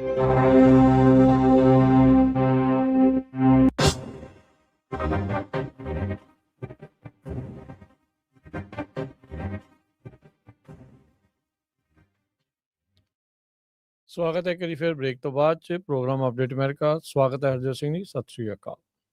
ਸਤਿ ਸ਼੍ਰੀ ਅਕਾਲ, ਧੰਨਵਾਦ ਜੀ ਆਇਆਂ ਨੂੰ। ਅਗਲੀਆਂ ਖਬਰਾਂ ਵੱਲ ਚੱਲੀਏ ਤੇ ਐਰਿਕ ਸ਼ਮਿਟ ਜੋ ਸੈਨੇਟਰ ਆ, ਉਹਨਾਂ ਨੇ ਇਹ ਕਿਹਾ ਵੀ ਜਿਹੜੇ ਸਮਾਲੀਅਨ ਮੂਲ ਦੇ ਫਰਾਡਸਟਰ ਆ, ਜਿਨ੍ਹਾਂ ਨੇ ਫਰਾਡ ਕੀਤੇ ਆ ਮਿਲੀਅਨਸ ਆਫ ਡਾਲਰ ਦੇ, ਉਹਨਾਂ ਨੂੰ ਅੰਡਰ 18 USC 1340 ਦੇ ਤਹਿਤ ਉਹਨਾਂ ਨੂੰ ਜਿਹੜਾ ਅਰੈਸਟ ਕੀਤਾ ਜਾਵੇ, ਉਹਨਾਂ ਦੇ ਜਿਹੜੇ ਵੀਜ਼ੇ ਆ ਉਹ ਰਿਵੋਕ ਕੀਤੇ ਜਾਣ ਤੇ ਮਾਸ ਡੀਨੈਚੁਰਲਾਈਜੇਸ਼ਨ ਕੀਤੀ ਜਾਵੇ ਤੇ ਉਹਨਾਂ ਨੂੰ ਡਿਪੋਰਟ ਕੀਤਾ ਜਾਵੇ। ਕਹਿੰਦੇ ਵੀ enough talk about Somali fraud, we need immediate action. HSI ਕਹਿੰਦੇ ਵੀ ਡੋਰ ਟੂ ਡੋਰ ਜਾ ਰਹੀ ਆ ਹੋਰ ਅਰੈਸਟ ਕਰਨ ਨੂੰ। ਆਪਾਂ ਕੱਲ ਵੀ ਖਬਰ ਸਾਂਝੀ ਕੀਤੀ ਸੀ ਵੀ ਆਈਸ ਵਾਲੇ ਵੀ ਉੱਥੇ ਬਹੁਤ ਵੱਡੀ ਗਿਣਤੀ ਦੇ ਵਿੱਚ ਪਹੁੰਚੇ ਹੋਏ ਹੈਗੇ। ਜੀ ਬਿਲਕੁਲ। ਸੋ DHS ਦੀ ਜਿਹੜੀ ਆਡਿਟਿੰਗ ਆ ਸੋਮਾਲੀ US ਸਿਟੀਜ਼ਨਸ ਦੀ ਪੋਟੈਂਸ਼ੀਅਲ ਫਰਾਡ ਦੇ ਲਈ ਉਹ ਸ਼ੁਰੂ ਹੋ ਚੁੱਕੀ ਆ। ਤੇ ਇਹੀ ਨਹੀਂ ਕਹਿੰਦੇ ਵੀ ਹੋਰ ਵੀ ਹਾਈ ਰਿਸਕ ਜਿਹੜੀਆਂ ਕੰਟਰੀਜ਼ ਆ ਉਹਨਾਂ ਦੇ ਦੁਆਰਾ ਵੀ ਜੇ ਪੋਸੀਬਲ ਫਰਾਡ ਕੀਤੇ ਗਏ ਆ ਉਹਨਾਂ ਨੂੰ ਲੈ ਕੇ ਵੀ ਆ। ਪਿਛਲੇ ਮਹੀਨੇ ਦੇ ਵਿੱਚ ਹੀ ਜਾਂ ਇਸੇ ਮਹੀਨੇ ਦੇ ਵਿੱਚ ਹੀ ਇਹਨਾਂ ਨੇ ਕਿਹਾ ਸੀਗਾ ਵੀ 200-300 ਬੰਦਾ ਹਰ ਮਹੀਨੇ ਡੀਨੈਚੁਰਲਾਈਜ਼ ਕਰਨਾ ਆ ਜੇ ਕਿਸੇ ਨੇ ਝੂਠ ਬੋਲਿਆ ਆ ਜਾਂ ਫਰਾਡ ਕਰਕੇ ਉਹਨਾਂ ਨੇ ਇਹ ਜਿਹੜੀ ਸਿਟੀਜ਼ਨਸ਼ਿਪ ਹਾਸਲ ਕੀਤੀ ਆ। ਸੋ ਆਲਰੇਡੀ ਡਿਪਾਰਟਮੈਂਟ ਨੇ ਕਨਫਰਮ ਕੀਤਾ ਵੀ 19 ਮੁਲਕਾਂ ਦੇ ਜਿਹੜੇ ਇਮੀਗ੍ਰੇਸ਼ਨ ਕੇਸਿਸ ਆ ਉਹਨਾਂ ਨੂੰ ਰਿਵਿਊ ਕਰਨਾ ਇਹਨਾਂ ਨੇ ਸ਼ੁਰੂ ਕਰ ਦਿੱਤਾ ਆ। ਤੇ ਪੋਟੈਂਸ਼ੀਅਲ ਡੀਨੈਚੁਰਲਾਈਜੇਸ਼ਨ ਆ ਹੈ ਤੇ ਕੰਮ ਡੀਨੈਚੁਰਲਾਈਜ਼ ਕਰਨਾ ਕਾਫੀ ਔਖਾ, ਕੋਈ ਏਡਾ ਸੌਖਾ ਕੰਮ ਨਹੀਂ ਹੈਗਾ। ਪਰ ਉਹ ਲੋਕਾਂ ਨੂੰ ਹੁਣ ਡਰ ਪਿਆ ਆ ਜਿਨ੍ਹਾਂ ਨੇ ਝੂਠ ਬੋਲੇ ਆ, ਉਹਨਾਂ ਦੇ ਦਿਲ ਨੂੰ ਪਤਾ ਹੈ ਅੰਦਰ ਖਾਤੇ ਵੀ ਭਾਈ ਕੀ ਕੰਮ ਕਰਕੇ ਉਹ ਉਸ ਲੈਵਲ ਤੱਕ ਜਿਹੜੇ ਉਹ ਪਹੁੰਚੇ ਆ। ਸੋ ਉਹ ਡੈਫੀਨੇਟਲੀ ਆ। ਤੇ ਬਾਕੀ ਜਦੋਂ ਇਦਾਂ ਦੀ ਨੈਸ਼ਨਲ ਨਿਊਜ਼ ਬਣਦੀ ਆ ਤਾਂ ਫਿਰ ਮੌਕਾ ਜਿਹੜਾ ਹਰਜੋਤ ਸਿੰਘ ਜੀ ਪ੍ਰਸ਼ਾਸਨ ਦੇ ਕੋਲ ਇਸ ਚੀਜ਼ ਨੂੰ ਲੈ ਕੇ ਹੋਰ ਸਖਤੀ ਤੇ ਹੋਰ ਘੋਖ ਕਰਨ ਦਾ ਜਿਹੜਾ ਉਹ ਮੌਕਾ ਜ਼ਰੂਰ ਮਿਲ ਜਾਂਦਾ ਹੈਗਾ। ਜੀ ਅਗਲੀ ਖਬਰ, ਜਿਸ ਤਰ੍ਹਾਂ ਮੈਂ ਤੁਹਾਨੂੰ ਦੱਸਿਆ ਸੀ ਵੀ ਪ੍ਰੈਜ਼ੀਡੈਂਟ ਟਰੰਪ ਹੁਣੀ ਕਹਿੰਦੇ ਵੀ ਮੈਨੂੰ ਪੀਸ ਪ੍ਰਾਈਜ਼ ਮਿਲਣਾ ਚਾਹੀਦਾ ਹੈ। ਮੈਂ 8 ਜੰਗਾਂ ਰੋਕੀਆਂ। ਕਿਹੜੀਆਂ ਜੰਗਾਂ ਉਹਨਾਂ ਨੇ ਰੋਕੀਆਂ ਕਿ ਸੱਚਮੁੱਚ ਹੀ ਰੋਕੀਆਂ। ਉਸ ਤੋਂ ਬਿਨਾਂ ਉਹ ਜਦੋਂ ਪਹਿਲੇ ਦਿਨ ਹੀ ਆਏ ਸੀ ਉਹ ਕਹਿੰਦੇ ਸੀ ਵੀ ਮੈਂ ਕਿਸੇ ਦੇ ਨਾਲ ਕਿਸੇ ਤੇ ਅਟੈਕ ਨਹੀਂ ਕਰਨਾ, ਇਹ ਸਾਰਾ ਵੇਸਟ ਆਫ ਮਨੀ ਆ। ਤੇ ਕਿਹੜੇ ਮੁਲਕਾਂ ਦੇ ਉੱਤੇ ਟਰੰਪ ਐਡਮਿਨਿਸਟ੍ਰੇਸ਼ਨ ਨੇ ਹੁਣ ਤੱਕ ਬੰਬਾਰਡਮੈਂਟ ਕੀਤੀ ਆ ਉਹ ਜ਼ਰੂਰ ਆਪਾਂ ਸ਼ਾਰਟਲੀ ਤੁਹਾਡੇ ਨਾਲ ਡਿਸਕਸ ਕਰਦੇ ਹਾਂ ਕਿਉਂਕਿ 2025 ਦਾ ਐਂਡ ਆ। ਸੋ ਸਭ ਤੋਂ ਪਹਿਲਾਂ ਤਾਂ ਇਜ਼ਰਾਈਲ ਤੇ ਹਮਾਸ ਨੂੰ ਲੈ ਕੇ ਟਰੰਪ ਹੁਣੀ ਕਹਿੰਦੇ ਵੀ ਆਪਾਂ ਜਿਹੜੀ ਜੰਗਬੰਦੀ ਕੀਤੀ ਹੈਗੀ ਆ, ਜਿਹੜੇ ਹਮਾਸ ਵਾਲਿਆਂ ਨੇ ਜਿੰਨੇ ਇੱਕ ਉਹਨਾਂ ਦੇ ਬੰਦੀ ਬਣਾਏ ਹੋਏ ਲੋਕ ਸੀ ਉਹਨਾਂ ਨੂੰ ਛੱਡ ਦਿੱਤਾ ਹੈਗਾ। ਸੋ ਉਹ ਜਿਹੜਾ ਪਹਿਲਾ ਨੰਬਰ ਜਿਹੜਾ ਉਹ ਲੈ ਰਹੇ ਆ। ਪਰ ਹਜੇ ਵੀ ਆਪਾਂ ਦੇਖ ਰਹੇ ਹਾਂ ਵੀ ਉੱਥੇ ਸਿਚੁਏਸ਼ਨ ਕਿੱਦਾਂ ਦੀ ਬਣੀ ਹੋਈ ਹੈਗੀ ਆ। ਇਜ਼ਰਾਈਲ ਤੇ ਈਰਾਨ ਨੂੰ ਲੈ ਕੇ 12 ਦਿਨਾਂ ਦੀ ਜਿਹੜੀ ਜੰਗ ਚੱਲੀ ਸੀ ਈਰਾਨ ਤੇ ਇਜ਼ਰਾਈਲ ਦੇ ਵਿੱਚ। ਹਾਲਾਂਕਿ ਈਰਾਨ ਕੋਲ ਵੀ ਨਿਊਕਲੀਅਰ ਪ੍ਰੋਗਰਾਮ ਹੈਗੇ ਆ ਤੇ ਟਰੰਪ ਹੁਣੀ ਇਹ ਕਹਿ ਰਿਹਾ ਵੀ ਹਾਂ ਅਸੀਂ ਜਿਹੜੀ ਇਜ਼ਰਾਈਲ ਤੇ ਈਰਾਨ ਆ ਉਹਨਾਂ ਦੀ ਜਿਹੜੀ ਜੰਗ ਆ ਰੋਕੀ ਹੈਗੀ ਆ। ਈਜਿਪਟ ਤੇ ਇਥੀਓਪੀਆ ਦੇ ਵਿੱਚ ਮੀਡੀਏਸ਼ਨ ਟਰੰਪ ਐਡਮਿਨਿਸਟ੍ਰੇਸ਼ਨ ਕਹਿੰਦੇ ਵੀ ਅਸੀਂ ਕੀਤੀ ਆ। ਇੰਡੀਆ ਪਾਕਿਸਤਾਨ ਦਾ ਜਿਹੜਾ ਸਭ ਤੋਂ ਇੰਪੋਰਟੈਂਟ ਮੁੱਦਾ ਹੈਗਾ। ਅਪ੍ਰੈਲ ਦੇ ਵਿੱਚ ਜਦੋਂ ਉੱਥੇ ਕੁਝ ਜਿਹੜੇ ਟੂਰਿਸਟ ਸੀਗੇ ਜਿਨ੍ਹਾਂ ਨੂੰ ਮਾਰ ਦਿੱਤਾ ਗਿਆ ਜੋ ਕਸ਼ਮੀਰ ਦੇ ਵਿੱਚ ਸੀਗੇ, ਤੇ ਉਸ ਤੋਂ ਬਾਅਦ ਫਿਰ ਇੰਡੀਆ ਨੇ ਪਾਕਿਸਤਾਨ ਤੇ ਅਟੈਕ ਕੀਤਾ ਤੇ ਉਹ ਇੱਕ ਜੰਗ ਬਹੁਤ ਤੇਜ਼ੀ ਨਾਲ ਫੈਲ ਰਹੀ ਸੀ ਜਿਸ ਨੂੰ ਟਰੰਪ ਉਹਨਾਂ ਨੇ ਬਹੁਤ ਵਾਰ ਕਿਹਾ ਵੀ ਹਾਂ ਵੀ ਮੈਂ ਵਿੱਚ ਪੈ ਕੇ ਜਿਹੜੀ ਆ ਜੰਗ ਰੋਕੀ ਆ। ਪਿਛਲੇ ਦਿਨਾਂ 'ਚ ਤੁਹਾਨੂੰ ਪਤਾ ਹੀ ਹੋਣਾ ਵੀ ਪੰਜਾਬੀ ਨੌਜਵਾਨ ਰਿੱਕੀ ਗਿੱਲ ਜਿਹੜੇ ਸਟਾਕਟਨ ਏਰੀਏ ਦੇ ਆ, ਇੱਕ ਟਾਈਮ ਦੇ ਉੱਤੇ ਉਹ US ਕਾਂਗਰਸ ਲਈ ਵੀ ਖੜੇ ਸੀ, ਉਹਨਾਂ ਨੂੰ ਵੀ ਇੱਕ ਅਵਾਰਡ ਦਿੱਤਾ ਗਿਆ ਟਰੰਪ ਐਡਮਿਨਿਸਟ੍ਰੇਸ਼ਨ ਵੱਲੋਂ ਤੇ ਇਹ ਵੀ ਇਨਵੋਲਵ ਹੋਏ ਸੀ ਇਸ ਜੰਗ ਨੂੰ ਰੋਕਣ ਲਈ। ਹੁਣ ਚਾਈਨਾ ਵਾਲੇ ਵੀ ਕਹਿ ਰਹੇ ਆ ਵੀ ਅਸੀਂ ਵੀ ਵਿੱਚ ਜਿਹੜੇ ਇਨਵੋਲਵ ਹੋਏ ਸੀ ਤਾਂ ਕਿ ਜਿਹੜੀ ਇਹ ਜੰਗ ਆ ਉਹ ਨਾ ਵੱਧ ਸਕੇ। ਸਰਬੀਆ ਤੇ ਕੋਸਵੋ ਜਿਹੜੀ ਆ ਉਸ ਜੰਗ ਨੂੰ ਵੀ ਵਾਈਟ ਹਾਊਸ ਵਾਲੇ ਕਹਿ ਰਹੇ ਵੀ ਅਸੀਂ ਰੋਕਿਆ। ਰਵਾਂਡਾ ਤੇ ਕੋਂਗੋ ਇਸ ਨੂੰ ਵੀ ਰੋਕਿਆ। ਅਰਮੀਨੀਆ ਤੇ ਆਜ਼ਰਬਾਈਜਾਨ ਇਸ ਜੰਗ ਨੂੰ, ਕੰਬੋਡੀਆ ਤੇ ਥਾਈਲੈਂਡ ਨੂੰ ਲੈ ਕੇ ਕਹਿੰਦੇ ਵੀ ਅਸੀਂ ਰੋਕਿਆ। ਪਰ ਅਜੇ ਕੰਬੋਡੀਆ ਤੇ ਥਾਈਲੈਂਡ ਦੇ ਵਿੱਚ ਆਪਾਂ ਪਿਛਲੇ ਹਫ਼ਤੇ ਤੋਂ ਦੇਖ ਰਹੇ ਹਾਂ ਫੇਰ ਵੀ ਕੁਛ ਨਾ ਕੁਛ ਜਿਹੜੀ ਆ ਕਸ਼ਮਕਸ਼ ਚੱਲ ਰਹੀ ਹੈਗੀ ਆ ਉਹਨਾਂ ਦੇ ਬਾਰਡਰ ਦੇ ਉੱਤੇ ਜੀ। ਤੇ ਬਿਲਕੁਲ। ਸੋ ਅਗਲੇ ਜਿਹੜੇ ਹੈਗੇ ਆ ਜਿਹੜੇ 10 ਮੋਸਟ ਸਿਗਨੀਫੀਕੈਂਟ ਵਰਲਡ ਇਵੈਂਟਸ ਜਿਹੜੀਆਂ ਆਪਾਂ ਦੱਸਦੇ ਜਾਈਏ ਉਹ ਵੀ ਦੱਸਣੀਆਂ ਆ, ਉਹ ਤੋਂ ਪਹਿਲਾਂ ਆਪਾਂ ਅਮਰੀਕਾ ਦੀਆਂ ਦੱਸੀਏ ਹਰਜੋਤ ਕਿਹੜੀ? ਸਿੰਘ ਜੀ, ਜੇ ਯੂਐਸ ਵਾਲੀ ਤੋਂ ਸ਼ੁਰੂ ਕਰ ਦੇਵਾਂ ਵੀ ਤੁਸੀਂ ਵਰਲਡ ਦੀਆਂ ਦੱਸ ਦਿਓ, ਤੇ ਮੈਂ ਠੀਕ ਤਾਂ ਆ। ਜਿਹੜਾ ਸ਼ੇਅਰ ਕਰਦੇ ਹਾਂ ਵੀ ਜੋ ਅਮਰੀਕਾ ਦੇ ਵਿੱਚ ਇਸ ਸਾਲ ਦੇ ਵਿੱਚ ਇੰਪੋਰਟੈਂਟ ਕਹਿ ਲਓ ਵੀ ਜਿੰਨੇ ਸੁਰਖੀਆਂ ਬਟੋਰੀਆਂ ਜਾਂ ਜਿਨ੍ਹਾਂ ਦੇ ਉੱਤੇ ਹਰ ਇੱਕ ਦੀ ਨਜ਼ਰ ਰਹੀ, ਜਿਸ ਨੇ ਚੇਂਜਸ ਜਿਹੜੇ ਉਹ ਲਿਆਂਦੇ, ਸਭ ਤੋਂ ਪਹਿਲੀ ਤਾਂ ਮੰਦਭਾਗੀ ਗੱਲ ਦੇ ਨਾਲ ਹੀ ਸ਼ੁਰੂ ਹੋਈ ਸੀਗੀ। ਨਿਊ ਆਰਲੀਨਸ ਦੇ ਵਿੱਚ ਹਮਲਾ ਨਿਊ ਈਅਰਸ ਡੇ ਦੇ ਉੱਤੇ ਕਰ ਦਿੱਤਾ ਗਿਆ ਸੀ। ਇੱਕ ਆਈਸਿਸ ਦੇ ਦੁਆਰਾ ਇੰਸਪਾਇਰਡ ਬੰਦਾ ਸੀ, ਉਹਨੇ ਆਪਣਾ 150 ਪਿੱਕਾ ਪੈਡੈਸਟਰੀਅਨਸ ਦੇ ਉੱਤੇ ਚਾੜ ਦਿੱਤਾ ਸੀ ਨਿਊ ਆਰਲੀਨਸ 'ਚ। 14 ਜਾਣਿਆਂ ਦੀ ਮੌਤ ਹੋਈ ਸੀ। ਫਿਰ ਜਨਵਰੀ ਦੇ ਵਿੱਚ ਹੀ ਲੱਗਦਾ ਹੁੰਦਾ ਨਾ ਵੀ ਕਈ ਵਾਰੀ ਕਿੰਨਾ ਹੀ ਵਕਤ ਜਿਹੜਾ ਆ ਪੁਰਾਣੀ ਗੱਲ ਹੋ ਗਈ, ਪਰ ਇੰਨਾ ਨਹੀਂ, ਸਾਲ ਪੁਰਾਣੀ ਗੱਲ ਹੀ ਆ। ਕੈਲੀਫੋਰਨੀਆ ਤੇ ਸਦਰਨ ਕੈਲੀਫੋਰਨੀਆ 'ਚ ਅੱਗਾਂ ਨੇ ਹਾਹਾਕਾਰ ਜਿਹੜੀ ਉਹ ਮਚਾਈ ਹੋਈ ਸੀ, ਜਿਸ ਦੇ ਵਿੱਚ 2 ਦਰਜਨ ਤੋਂ ਵੱਧ ਲੋਕਾਂ ਦੀ ਮੌਤ ਹੋਈ। ਜਿਹੜੀ ਪੈਸੀਫਿਕ ਪੈਲੀਸੇਡਸ ਤੇ ਅਲਟਾਡੀਨਾ ਵਾਲੇ ਇਲਾਕੇ 'ਚ 16,000 ਤੋਂ ਵੱਧ ਜਿਹੜੇ ਸਟਰਕਚਰ ਆ ਉਹ ਜਿਹੜੇ ਉਹ ਨੁਕਸਾਨੇ ਗਏ ਸੀਗੇ। 19 ਜਨਵਰੀ ਦੇ ਇਰਦ ਗਿਰਦ ਟਿਕਟੌਕ ਬੈਨ ਹੋਣਾ ਸੀਗਾ, ਕੁਛ ਘੰਟਿਆਂ ਦੇ ਲਈ ਬੈਨ ਹੋਇਆ, ਫਿਰ ਟਰੰਪ ਹੋਣਾ ਨੇ ਉਹਨਾਂ ਨੂੰ ਮੌਲਤ ਦੇ ਦਿੱਤੀ, ਤੇ ਹੁਣ ਸਾਲ ਦੇ ਅਖੀਰ ਤੱਕ ਇਵੈਂਚੁਅਲੀ ਜਿਹੜਾ ਟਿਕਟੌਕ ਆ ਉਹ ਉਸ ਦੀ ਜਿਹੜੀ ਯੂਐਸ ਵਾਲਾ ਹਿੱਸਾ ਆ, ਕਹਿ ਸਕਦੇ ਹਾਂ ਵੀ ਉਹ ਉਸ ਦਾ ਬਿਜ਼ਨਸ ਦਾ ਜਿਹੜਾ ਐਂਗਲ ਆ ਉਹ ਯੂਐਸ ਕੰਪਨੀਜ਼ ਦੇ ਕੋਲ ਆ ਰਿਹਾ ਹੈਗਾ ਆ। ਰਾਸ਼ਟਰਪਤੀ ਟਰੰਪ ਨੇ ਸਹੁੰ ਚੁੱਕੀ ਸੀਗੀ, ਉਸ ਤੋਂ ਬਾਅਦ ਡੌਜ ਜਿਹੜਾ ਆ ਬਹੁਤ ਜ਼ਿਆਦਾ ਫੇਮਸ ਹੋਇਆ। ਸਰਕਾਰੀ ਏਜੰਸੀਆਂ ਧੜਾ ਧੜ ਐਵਰੀ ਡੇ, ਜਿੱਦਾਂ ਤਾਸ਼ ਦੇ ਪੱਤੇ ਡਿੱਗਦੇ ਆ ਉੱਦਾਂ ਜਿਹੜੀਆਂ ਏਜੰਸੀਜ਼ ਆ ਉਹ ਬੰਦ ਹੋ ਰਹੀਆਂ ਸੀ। ਸਰਕਾਰੀ ਜੌਬਾਂ ਜਿਹੜੀਆਂ ਉਹ ਹਵਾ ਦੇ ਵਿੱਚ ਉੱਡ ਗਈਆਂ। ਸੋ 2 ਨਾਨ ਕੰਜ਼ੈਕਟਿਵ ਟਰਮਸ ਦੇ ਲਈ ਜਿਹੜੇ ਦੂਜੇ ਰਾਸ਼ਟਰਪਤੀ ਬਣੇ ਸੀਗੇ ਟਰੰਪ, ਜਦੋਂ ਉਹਨਾਂ ਨੇ ਸਹੁੰ ਚੁੱਕੀ ਸੀਗੀ, ਠੰਡ ਇੰਨੀ ਜ਼ਿਆਦਾ ਸੀਗੀ, ਇਸ ਵਾਰ ਸਹੁੰ ਚੁੱਕ ਦੇ ਲਈ ਉਹਨਾਂ ਨੂੰ ਅੰਦਰ ਰੋਟੈਂਡਾ ਦੇ ਵਿੱਚ ਜਿਹੜੀ ਸਹੁੰ ਆ ਉਹ ਚੁਕਾਉਣੀ ਪਈ ਸੀਗੀ। ਸੋ ਇਕੱਠ ਜਿਹੜਾ ਉਹ ਨਹੀਂ ਹੋ ਸਕਿਆ ਸੀ।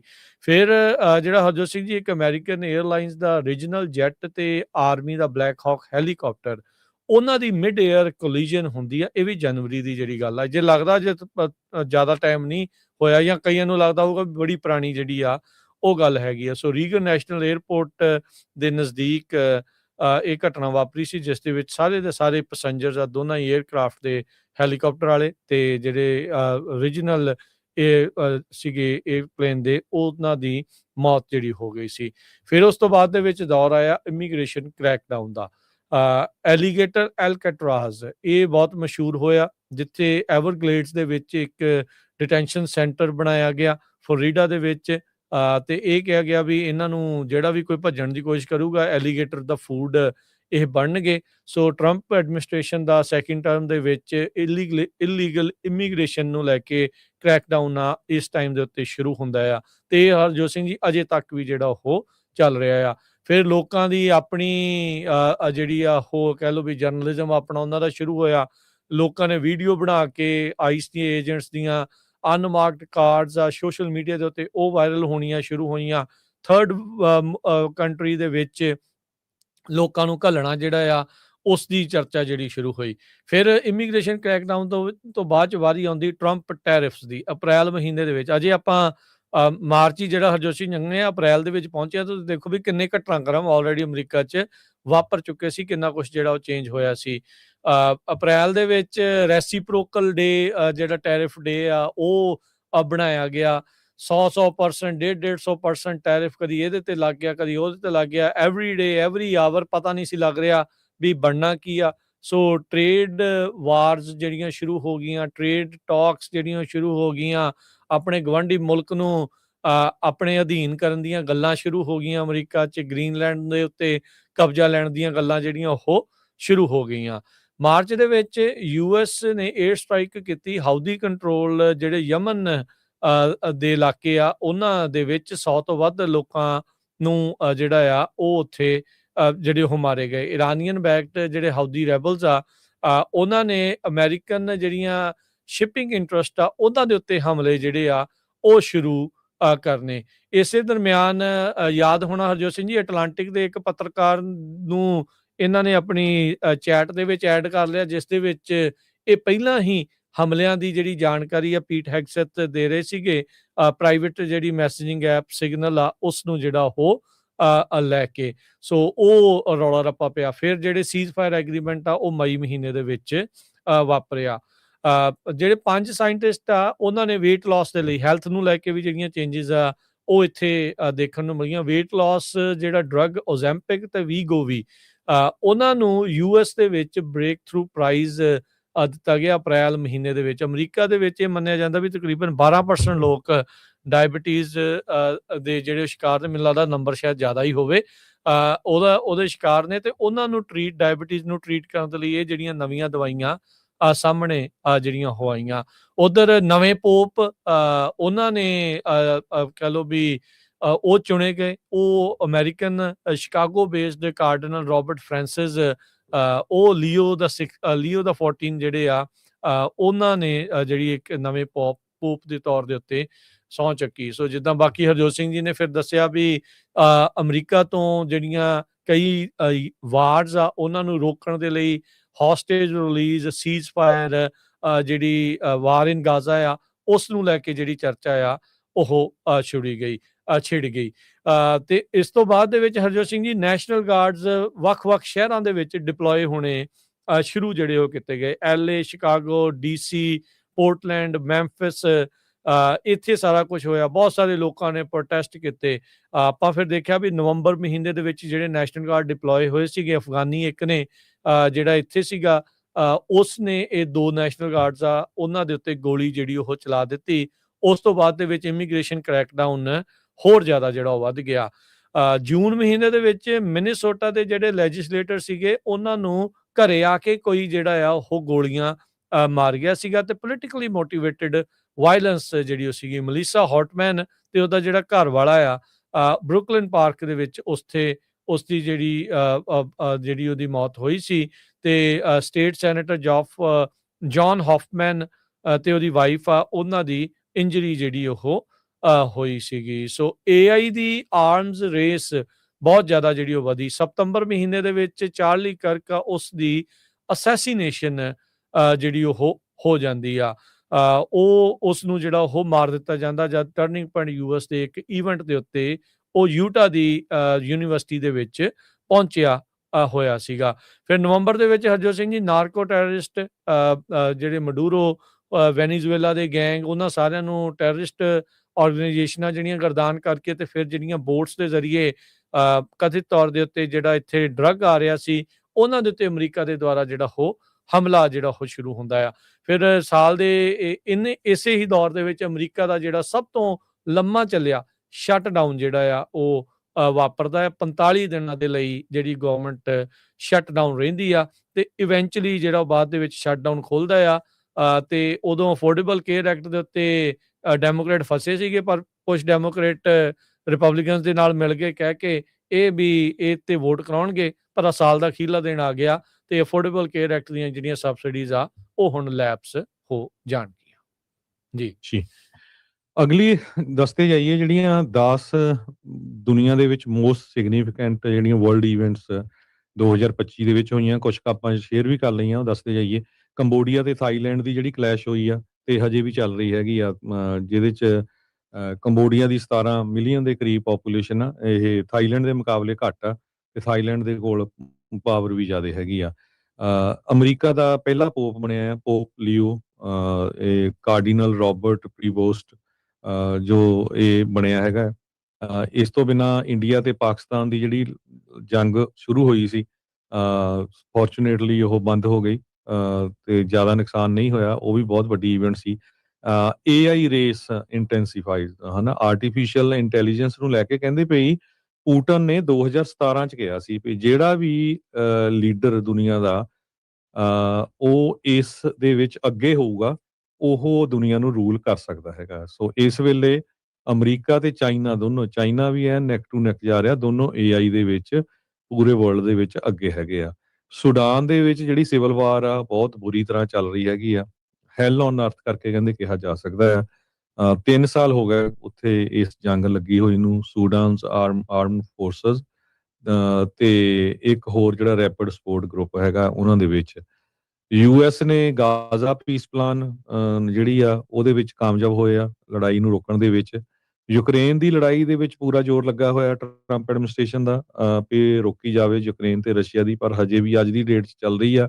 ਪਰ ਹੋਪਫੁਲੀ ਜਿਹੜੀ ਰੀਸੈਂਟਲੀ ਮੀਟਿੰਗ ਹੋਈ ਸੀ ਜ਼ੈਲੈਂਸਕੀ ਦੀ ਪ੍ਰੈਜ਼ੀਡੈਂਟ ਟਰੰਪ ਉਹਨਾਂ ਦੇ ਨਾਲ ਫਲੋਰੀਡਾ ਦੇ ਵਿੱਚ, ਉਹ ਕੁਝ ਰਿਜ਼ਲਟ ਕੱਢੂਗੀ। ਇਜ਼ਰਾਈਲ ਤੇ ਯੂਨਾਈਟਿਡ ਸਟੇਟਸ ਦੋਨਾਂ ਨੇ ਨਿਊਕਲੀਅਰ ਫੈਸਿਲਿਟੀਜ਼ ਈਰਾਨ ਦੇ ਵਿੱਚ ਅਟੈਕ ਕੀਤਾ ਸੀ। ਚਾਈਨਾ ਰੇਅਰ ਅਰਥ ਮਿਨਰਲਸ ਨੂੰ ਵੈਪਨਾਈਜ਼ ਕਰ ਰਿਹਾ ਆਪਣੇ ਆਪ ਹੀ, ਕਿਉਂਕਿ ਚਾਈਨਾ ਦੇ ਕੋਲ ਬਹੁਤ ਜ਼ਿਆਦੇ ਆ। ਸੋ ਪਹਿਲੀ ਵਾਰੀ ਚਾਈਨਾ ਕਹਿ ਰਿਹਾ ਵੀ ਅਸੀਂ ਵੀ ਸੁਪਰ ਪਾਵਰ ਹਾਂ, ਇਕੁਅਲ ਟੂ ਯੂਐਸ। ਉਹ ਆਪਣੇ ਆਪ ਨੂੰ ਮੰਨ ਰਿਹਾ। ਸੋ ਇਸੇ ਕਰਕੇ ਟੈਰਿਫ ਨੂੰ ਲੈ ਕੇ ਹੋਰ ਕਾਫੀ ਜਿਹੜੀ ਕਸ਼ਮਕਸ਼ ਅਮਰੀਕਾ ਤੇ ਚਾਈਨਾ 'ਚ ਚੱਲ ਰਹੀ ਹੈਗੀ ਆ। ਡੋਨਲਡ ਟਰੰਪ ਉਹਨਾਂ ਦੇ ਸੰਬੰਧ ਦੇ ਵਿੱਚ ਜਿਹੜੀਆਂ ਫੋਰਨ ਪਾਲਿਸੀ ਦੇ ਬਹੁਤ ਸਾਰੇ ਜਿਹੜੇ ਮੁੱਦੇ ਸੀ ਉਹ ਖਤਮ ਵੀ ਹੋਏ ਹੈਗੇ ਆ। Paris Agreement, World Health Organization, refugee readmissions ਨੂੰ ਲੈ ਕੇ ਇਹ ਸਾਰਾ ਕੁਝ ਖਤਮ ਹੋਇਆ। ਬਹੁਤ ਸਾਰੇ ਡਰੱਗ ਕਾਰਟਲਸ ਨੂੰ ਫੋਰਨ ਟੈਰਰਿਸਟ ਆਰਗੇਨਾਈਜੇਸ਼ਨ ਡਿਕਲੇਅਰ ਕੀਤਾ ਗਿਆ ਹੈਗਾ। ਸੋ ਇਦਾਂ ਦੀਆਂ ਜਿਹੜੀਆਂ ਚੀਜ਼ਾਂ ਵਰਲਡ ਲੈਵਲ ਤੇ ਵਾਪਰੀਆਂ ਹੈਗੀਆਂ। ਸੋ ਕਿਹੜੇ ਮੁਲਕਾਂ ਦੇ ਵਿੱਚ ਟਰੰਪ ਐਡਮਿਨਿਸਟ੍ਰੇਸ਼ਨ ਨੇ ਹੁਣ ਤੱਕ ਬੌਂਬ ਕੀਤਾ ਹੈਗਾ?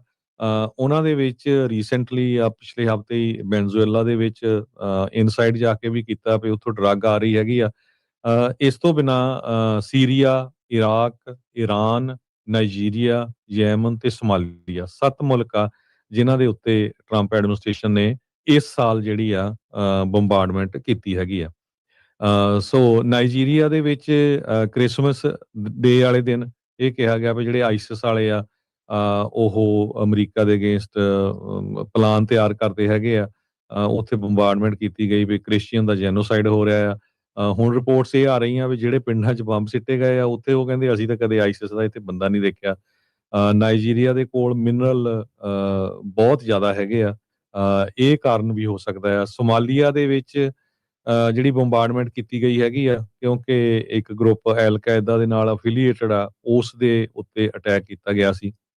ਸੀਰੀਆ ਦੇ ਵਿੱਚ ਜਦੋਂ ਸੀਰੀਆ ਵਾਲਿਆਂ ਨੇ 2 ਅਮਰੀਕਨ ਫੌਜੀਆਂ ਨੂੰ ਮਾਰਿਆ, ਉਸ ਤੋਂ ਬਾਅਦ ਉਹਨਾਂ ਨੂੰ ਸਟ੍ਰਾਈਕ ਕੀਤਾ ਗਿਆ 70 ISIL ਪੋਜੀਸ਼ਨਸ ਜਿਹੜੀਆਂ ਸੀਰੀਆ ਦੇ ਵਿੱਚ। ਇਸ ਤੋਂ ਬਿਨਾਂ ਈਰਾਨ ਦੇ ਵਿੱਚ ਆਪਾਂ ਪਹਿਲਾਂ ਵੀ ਤੁਹਾਨੂੰ ਦੱਸ ਚੁੱਕੇ ਹਾਂ ਵੀ ਇਜ਼ਰਾਈਲ ਤਾਂ ਅਮਰੀਕਾ ਵਾਲਿਆਂ ਨੇ ਰਲ ਕੇ ਉਹਨਾਂ ਦੇ ਨਿਊਕਲੀਅਰ ਫੈਸਿਲਿਟੀਜ਼ ਦੇ ਉੱਤੇ ਅਟੈਕ ਕੀਤਾ ਸੀ। ਯੈਮਨ ਦੇ ਵਿੱਚ ਸਭ ਤੋਂ ਪਹਿਲਾਂ ਜਨਵਰੀ 2024 ਚ ਹੋਇਆ ਸੀ, ਹਾਊਥੀਜ਼ ਦੇ ਉੱਤੇ ਜਿਹੜਾ ਅਟੈਕ ਕੀਤਾ ਗਿਆ ਸੀ। ਪਰ ਜਦੋਂ ਟਰੰਪ ਐਡਮਿਨਿਸਟ੍ਰੇਸ਼ਨ ਆਇਆ ਉਹਨਾਂ ਨੇ ਮਾਰਚ 2025 ਦੇ ਵਿੱਚ ਆਪਰੇਸ਼ਨ ਰਫ ਰਾਈਡਰ ਦੇ ਤਹਿਤ ਅਟੈਕ ਕੀਤਾ ਸੀ। ਇਰਾਕ ਦੇ ਵਿੱਚ ਜਦੋਂ ਕਿਲਿੰਗ ਹੋਈਆਂ ਹੈਗੀਆਂ ਅਮਰੀਕਨਸ ਦੀਆਂ, ਉਹ ਤੋਂ ਬਾਅਦ ਇਰਾਕ ਦੇ ਵਿੱਚ ਵੀ ਜਿਹੜਾ ਆ ਅਟੈਕ ਕੀਤਾ ਗਿਆ ਹੈਗਾ। ਸੈਂਟਕੌਮ ਨੇ ਇਹ ਕਲੇਮ ਕੀਤਾ ਸੀ ਭਈ ਇੱਕ ਸੁਸਾਈਡ ਵੈਸਟ ਜਿਹੜੀ ਪਾ ਕੇ ਉਹਨਾਂ ਨੇ ਜਿਹੜਾ ਅਟੈਕ ਕੀਤਾ ਸੀ। ਉਸ ਤੋਂ ਬਾਅਦ ਫਿਰ ਅਮਰੀਕਾ ਨੇ ਮਾਰਚ 13 ਨੂੰ ਕਹਿੰਦੇ ਵੀ ਹਾਈ ਪ੍ਰੋਫਾਈਲ ISIL ਦੇ ਮੈਂਬਰ ਜਿਹੜੇ ਆ ਉਹ ਬੰਬਾਰਡਮੈਂਟ ਦੇ ਨਾਲ ਮਾਰੇ ਸੀਗੇ। ਸੋ ਇਹ ਜਿਹੜੀਆਂ ਜਿਨ੍ਹਾਂ ਮੁਲਕਾਂ ਦੇ ਉੱਤੇ ਟਰੰਪ ਐਡਮਿਨਿਸਟ੍ਰੇਸ਼ਨ ਨੇ ਅਟੈਕ ਕੀਤਾ, ਦੁਨੀਆ 'ਚ ਕੀ ਕੁਝ ਵਾਪਰਿਆ, ਅਮਰੀਕਾ 'ਚ ਕੀ ਕੁਝ ਵਾਪਰਿਆ। ਪਰ ਜਾਂਦੇ ਜਾਂਦੇ ਕਿਉਂਕਿ ਸਮਾਂ ਵੀ ਸਾਡਾ ਸਮਾਪਤੀ ਹੋਣ ਦਾ, ਆਪਣੀ ਕਮਿਊਨਿਟੀ ਦੇ ਜਿਹੜੇ ਇਸ਼ੂਜ਼ ਆ ਉਹਨਾਂ ਦੇ ਉੱਤੇ ਵੀ ਬਹੁਤ ਵੱਡਾ ਅਸਰ 2025 'ਚ ਪਿਆ, 2026 'ਚ ਵੀ ਪੈਣ ਜਾ ਰਿਹਾ। ਇਮੀਗ੍ਰੇਸ਼ਨ ਨੂੰ ਲੈ ਕੇ ਬਹੁਤ ਸਾਰੇ ਪੰਜਾਬੀ ਪੋਲੀਟੀਕਲ ਅਸਾਈਲਮ ਤੇ ਆ, ਪੋਲੀਟੀਕਲ ਅਸਾਈਲਮ ਨੂੰ ਲੈ ਕੇ ਟਰੰਪ ਐਡਮਿਨਿਸਟ੍ਰੇਸ਼ਨ ਨੇ ਪੂਰਾ ਆਪਣਾ ਜਿਹੜਾ ਸਕੰਜਾ ਕੱਸਿਆ ਹੋਇਆ ਆ। ਬਾਰਡਰ ਜਿਹੜਾ ਆ ਟੋਟਲੀ ਬੰਦ ਆ, ਕੋਈ ਉੱਥੋਂ ਕ੍ਰਾਸ ਨਹੀਂ ਕਰ ਸਕਦਾ। ਸੋ ਬਹੁਤ ਸਾਰੇ ਪੰਜਾਬੀ ਵੀ ਡਿਪੋਰਟ ਹੋਏ ਆ, ਹਰਿਆਣੇ ਦੇ ਵੀ ਡਿਪੋਰਟ ਹੋਏ ਆ, ਹੋਰ ਵੀ ਗੁਜਰਾਤ ਦੇ ਵੀ ਡਿਪੋਰਟ ਹੋਏ ਹੈਗੇ ਆ। ਦੂਜਾ ਟਰੱਕਿੰਗ ਇੰਡਸਟਰੀ ਦੇ ਉੱਤੇ ਬਹੁਤ ਵੱਡਾ ਜਿਹੜਾ ਅਸਰ ਪਿਆ, ਬਹੁਤ ਲੋਕਾਂ ਨੂੰ ਅਰੈਸਟ ਕੀਤਾ ਗਿਆ, ਲਾਇਸੈਂਸ ਕੈਂਸਲ ਕੀਤੇ ਗਏ। ਟਰੱਕਿੰਗ ਦੀ ਇਕਨੋਮੀ ਤੁਹਾਡੇ ਸਾਹਮਣੇ ਹੀ ਹੈਗੀ ਆ। H1B ਵੀਜ਼ੇ ਨੂੰ ਲੈ ਕੇ ਭਾਰਤੀ ਮੂਲ ਦੇ ਲੋਕ ਬਹੁਤ ਸਾਰੇ ਆ, 70% ਉਹ ਅੱਜ ਦੀ ਡੇਟ 'ਚ ਕਈ ਸਟਕ ਆ, ਜਿਹੜੇ ਆਪਣੀ ਸਟੈਂਪ ਲਵਾਉਣ ਗਏ ਵਾਪਸ ਨਹੀਂ ਆ ਸਕਦੇ। ਟਰੰਪ ਐਡਮਿਨਿਸਟ੍ਰੇਸ਼ਨ ਦੇ ਵਿੱਚ ਬਹੁਤ ਸਾਰੇ ਬੰਦੇ ਕਹਿ ਰਹੇ ਵੀ ਇਹਨਾਂ ਨੂੰ ਟੋਟਲੀ ਬੰਦ ਕੀਤਾ ਜਾਣਾ ਚਾਹੀਦਾ ਹੈਗਾ ਆ। ਤੇ ਸਭ ਤੋਂ ਵੱਡਾ ਜਿਹੜਾ ਸੀਗਾ ਝਟਕਾ ਉਹ ਲੱਗਾ ਮੋਦੀ ਹੁਣਾਂ ਨੂੰ। ਮੋਦੀ ਹੁਣੀ ਕਹਿੰਦੇ ਸੀ, ਮੋਦੀ ਹੌਡੀ ਜਦੋਂ ਪਹਿਲਾਂ ਪ੍ਰਾਈਮ ਮਿਨਿਸਟਰ ਮੋਦੀ ਹੁਣੀ ਟੈਕਸਸ ਦੇ ਵਿੱਚ ਆਏ ਸੀ, ਉਹਨਾਂ ਨੇ ਟਰੰਪ ਉਹਨਾਂ ਨੂੰ ਵੀ ਸੱਦਿਆ ਸੀ, 50,000 ਦਾ ਇਕੱਠ ਕੀਤਾ ਗਿਆ ਸੀ ਵੀ ਜੀ ਉਹ ਮਾਈ ਫਰੈਂਡ ਹੈਗਾ ਆ, ਬਹੁਤ ਵਧੀਆ ਦੋਸਤ ਆ। ਸੋ ਜਿੰਨਾ ਵੱਡਾ ਝਟਕਾ ਮੋਦੀ ਨੂੰ ਅਮਰੀਕਾ ਦੀ ਸਰਕਾਰ ਨੇ ਦਿੱਤਾ ਹੈ, ਟਰੰਪ ਐਡਮਿਨਿਸਟ੍ਰੇਸ਼ਨ ਨੇ, ਅੱਜ ਤੱਕ ਅਮਰੀਕਾ ਦੀ ਕਿਸੇ ਸਰਕਾਰ ਨੇ ਇੰਡੀਆ ਨੂੰ ਇਹ ਝਟਕਾ ਨਹੀਂ ਦਿੱਤਾ ਹੈਗਾ। ਸੋ 50% ਜਿਹੜਾ ਟੈਰਿਫ ਆ ਉਹ ਉਹਨਾਂ ਤੇ ਲਾਇਆ। ਇੰਨੀ ਵਾਰੀ ਬੋਲਣ ਤੇ ਮੋਰ ਦੈਨ 50 ਟਾਈਮਸ ਬੋਲਣ ਦੇ ਉੱਤੇ ਟਰੰਪ ਹੋਣਾ ਵੱਲੋਂ ਵੀ ਮੈਂ ਲੜਾਈ ਰੁਕਵਾਈ ਆ ਪਾਕਿਸਤਾਨ ਤੇ ਇੰਡੀਆ ਦੀ, ਮੋਦੀ ਹੁਣੀ ਇੱਕ ਵਾਰੀ ਵੀ ਜਿਹੜਾ ਹੈ ਇਹਦੇ ਉੱਤੇ ਬੋਲੇ ਨਹੀਂ ਹੈਗੇ। ਸੋ ਇਹ ਸਾਰੇ ਕਾਸੇ 'ਚ ਦੇਖਿਆ ਜਾਵੇ ਤੇ ਆਪਾਂ ਸਿੰਪਲ ਲੈਂਗੁਏਜ 'ਚ ਇਹ ਕਹਿ ਸਕਦੇ ਹਾਂ ਵੀ ਇੰਡੀਆ ਵਾਲਿਆਂ ਨੂੰ ਬੜਾ ਬੁਰੀ ਤਰ੍ਹਾਂ ਜਿਹੜਾ ਆ ਟਰੰਪ ਐਡਮਿਨਿਸਟ੍ਰੇਸ਼ਨ ਨੇ ਖੁੱਡੇ ਲਾਈਨ ਲਾਇਆ ਹੈਗਾ। ਜੀ, ਤੇ ਸਿੱਖਾਂ ਦੇ ਲਈ ਸਭ ਤੋਂ ਅਹਿਮ ਚੀਜ਼ ਰਹੀ ਵੀ ਜਿਹੜਾ SB 509 ਆ ਉਹ ਫੇਲ ਹੋਇਆ। ਉਹ ਵੀਟੋ ਜਿਹੜਾ ਬਿੱਲ ਕਰ ਦਿੱਤਾ ਗਿਆ। ਜਿਹੜੇ ਡਾਕਟਰ ਜਸਮੀਤ ਬੈਂਸ ਉਹਨਾਂ ਨੇ ਕਬਰੇਓ ਜਿਹੜੇ ਸੀਗੇ ਸੈਨੇਟਰ, ਉਹਨਾਂ ਨੇ ਲਿਆਂਦਾ। ਐਜ਼ਮਰਾਲਡਾ ਸੋਰੀਆ ਉਹਨਾਂ ਨੇ ਜਿਹੜਾ ਮਿਲ ਕੇ SB 509 ਲਿਆਂਦਾ ਸੀਗਾ ਬਿੱਲ। ਤੇ ਪਰ ਇਹਦੇ ਵਿੱਚ ਇਹ ਰਿਹਾ ਵੀ ਦੋਨਾਂ ਸਦਨਾਂ 'ਚ ਸਰਬਸੰਮਤੀ ਦੇ ਨਾਲ ਪਾਸ ਹੋਣ ਤੋਂ ਬਾਅਦ ਵੀ HAF ਵਰਗੀਆਂ, ਕੋਨਾ ਵਰਗੀਆਂ ਜਿਹੜੀਆਂ ਸੰਸਥਾਵਾਂ ਨੇ, ਜਿਹੜੇ ਗਵਰਨਰ ਨਿਊਸਮ ਆ, ਉਸ ਦੇ ਕੰਨ ਭਰੇ ਤੇ ਗਵਰਨਰ ਨਿਊਸਮ ਨੇ ਸਿੱਖਾਂ ਦੀ ਪਿੱਠ 'ਚ ਛੁਰਾ ਮਾਰਦੇ ਹੋਏ, ਸਾਰੀ ਮਾਈਨੋਰਟੀਜ਼ ਦੀ ਪਿੱਠ 'ਚ ਛੁਰਾ ਮਾਰਦੇ ਹੋਏ ਜਿਹੜਾ ਟਰਾਂਸਨੈਸ਼ਨਲ ਰਿਪਰੈਸ਼ਨ ਦਾ ਬਿੱਲ ਆ ਉਸ ਨੂੰ ਵੀਟੋ ਜਿਹੜਾ ਉਹ ਕਰ ਦਿੱਤਾ ਸੀਗਾ। ਸੋ ਇਹ ਸਬਕ ਵੀ ਬੜੇ ਨੇ ਜਿਹੜੇ ਲੈਣ ਵਾਲੇ ਆ, ਸਿੱਖਣ ਦੀ ਵੀ ਜਿਹੜੀ ਇਸ ਦੇ ਵਿੱਚ ਜ਼ਰੂਰਤ ਆ। ਕੀ ਕਰਨਾ ਆ, AI ਨੂੰ ਕਿੱਦਾਂ ਵਰਤਣਾ ਆ ਸਿੱਖਾਂ ਨੇ ਆਉਣ ਵਾਲੇ ਸਮੇਂ 'ਚ, ਕਿੱਦਾਂ ਉਹਦੇ ਵਿੱਚ ਜਿਹੜੀਆਂ ਗਲਤ ਇਨਫੋਰਮੇਸ਼ਨ ਸਿੱਖਾਂ ਦੇ ਉਲਟਾ ਉਹਦੇ ਵਿੱਚ ਸੁਧਾਰ ਕਿੱਦਾਂ ਕਰਨਾ, ਤੇ ਹੋਰ ਸਾਰੀਆਂ ਚੀਜ਼ਾਂ ਨੂੰ ਕਿੱਦਾਂ ਜਿਹੜਾ ਉਹ ਵਰਤਣਾ, ਕਿੱਦਾਂ ਐਥੀਕਲੀ ਉਸ ਨੂੰ ਯੂਜ਼ ਕਰਨਾ ਹੈ, ਇਸ ਦੇ ਉੱਤੇ ਜਿਹੜਾ ਨਾਲ ਦੇ ਨਾਲ ਹਰਜੋਤ ਸਿੰਘ ਜੀ ਕੰਮ ਹੋਣਾ ਚਾਹੀਦਾ ਤੇ ਕੰਮ ਕਰਨ ਦੀ ਜਿਹੜੀ ਇਸ ਦੇ ਵਿੱਚ ਜ਼ਰੂਰਤ ਹੈਗੀ ਆ। ਸੋ ਹੋਪਫੁਲੀ ਆਪਾਂ ਆਉਂਦੇ ਸਮੇਂ ਦੇ ਵਿੱਚ, ਆਉਂਦੇ ਵਕਤ ਦੇ ਵਿੱਚ ਅੱਗੇ ਨਾਲੋਂ ਬਿਹਤਰ ਤੇ ਹੋਰ ਸਟਰੋਂਗ ਹੋ ਕੇ ਐਜ਼ ਏ ਕਮਿਊਨਿਟੀ ਆਪਾਂ ਜਿਹੜਾ ਉਹ ਉੱਭਰ ਕੇ ਆਈਏ। ਤੇ ਬਾਕੀ ਧੰਨਵਾਦ ਆ ਸਾਰਿਆਂ ਦਾ ਹੀ। ਤੇ ਅਪਡੇਟ ਅਮਰੀਕਾ ਦਾ 2025 ਦਾ ਇਹ ਲਾਸਟ ਪ੍ਰੋਗਰਾਮ ਆ, ਤੇ ਕੱਲ ਨੂੰ ਮਿਲਦੇ ਆ। ਉੱਦਾਂ ਫਿਰ ਸਵੇਰੇ ਉੱਦਾਂ ਕਹਿਣ ਨੂੰ ਨਵਾਂ ਸਾਲ, ਪਰ ਨਵਾਂ ਦਿਨ ਰੋਜ਼ ਹੀ ਹੁੰਦਾ, ਨਵਾਂ ਸਾਲ ਰੋਜ਼ ਹੀ ਹੁੰਦਾ। ਕਹਿਣ ਨੂੰ ਆਪਾਂ ਜਿੱਦਾਂ ਮਰਜ਼ੀ ਇਸ ਨੂੰ ਕਰ ਲਈਏ, ਬਿਹਤਰ ਬਣਨ ਦੀ ਜਿਹੜੀ ਕੋਸ਼ਿਸ਼ ਆਪਾਂ ਲਗਾਤਾਰ ਕਰਦੇ ਰਹੀਏ। ਤੇ ਤੁਹਾਡਾ ਸਾਰਿਆਂ ਦਾ ਸਾਥ ਲਗਾਤਾਰ ਸਾਨੂੰ ਮਿਲ ਰਿਹਾ ਪਿਛਲੇ ਇੰਨੇ ਸਾਲਾਂ ਤੋਂ, ਉਸ ਦੇ ਲਈ ਤੁਹਾਡਾ ਸਾਰਿਆਂ ਦਾ ਹੀ ਤਹਿ ਦਿਲੋਂ ਧੰਨਵਾਦ। ਪਰਮਾਤਮਾ ਤੁਹਾਨੂੰ ਸਾਰਿਆਂ ਨੂੰ ਤੰਦਰੁਸਤੀ ਬਖਸ਼ੇ, ਚੜ੍ਹਦੀ ਕਲਾ ਦੇ ਵਿੱਚ ਰੱਖੇ। ਸੋ ਕੱਲ ਨੂੰ ਆਪਾਂ ਵਧਾਈਆਂ ਦੀਆਂ ਕਾਲਸ ਵੀ ਲਵਾਂਗੇ 9 ਵਜੇ ਜਦੋਂ ਆਪਾਂ ਪ੍ਰੋਗਰਾਮ ਕਰਨਾ ਆ। ਤੇ ਕਿੱਦਾਂ ਦਾ ਤੁਹਾਨੂੰ ਪ੍ਰੋਗਰਾਮ ਲੱਗਾ ਪਿਛਲੇ 15 ਸਾਲਾਂ ਤੋਂ, ਕੀ ਇੰਪਰੂਵਮੈਂਟ ਚਾਹੁੰਦੇ ਆ, ਕਿੰਨਾ ਕੁ ਤੁਹਾਨੂੰ ਜਿਹੜਾ ਨੌਲੇਜ ਮਿਲਿਆ ਹੈਗਾ, ਉਹ ਜ਼ਰੂਰ ਕਾਲਾਂ ਕਰਕੇ ਸਾਡੇ ਨਾਲ ਸਾਂਝੀਆਂ ਕਰਿਓ। ਉਸ ਟਾਈਮ ਦੇ ਉੱਤੇ ਨੰਬਰ ਅੱਜੇ ਨੋਟ ਕਰ ਲਓ 408 272 2500। ਸੋ ਕੱਲ ਨੂੰ ਆਪਾਂ ਸਾਰਾ ਦਿਨ ਜਿਹੜੀਆਂ ਕਾਲਸ ਆ ਉਹ ਲਵਾਂਗੇ ਜੀ। ਤੇ ਹੁਣ ਲੈਂਦੇ ਹਾਂ ਜੀ ਇਜਾਜ਼ਤ। ਸਭ ਨੂੰ ਪਿਆਰ ਭਰੀ ਸਤਿ ਸ਼੍ਰੀ ਅਕਾਲ।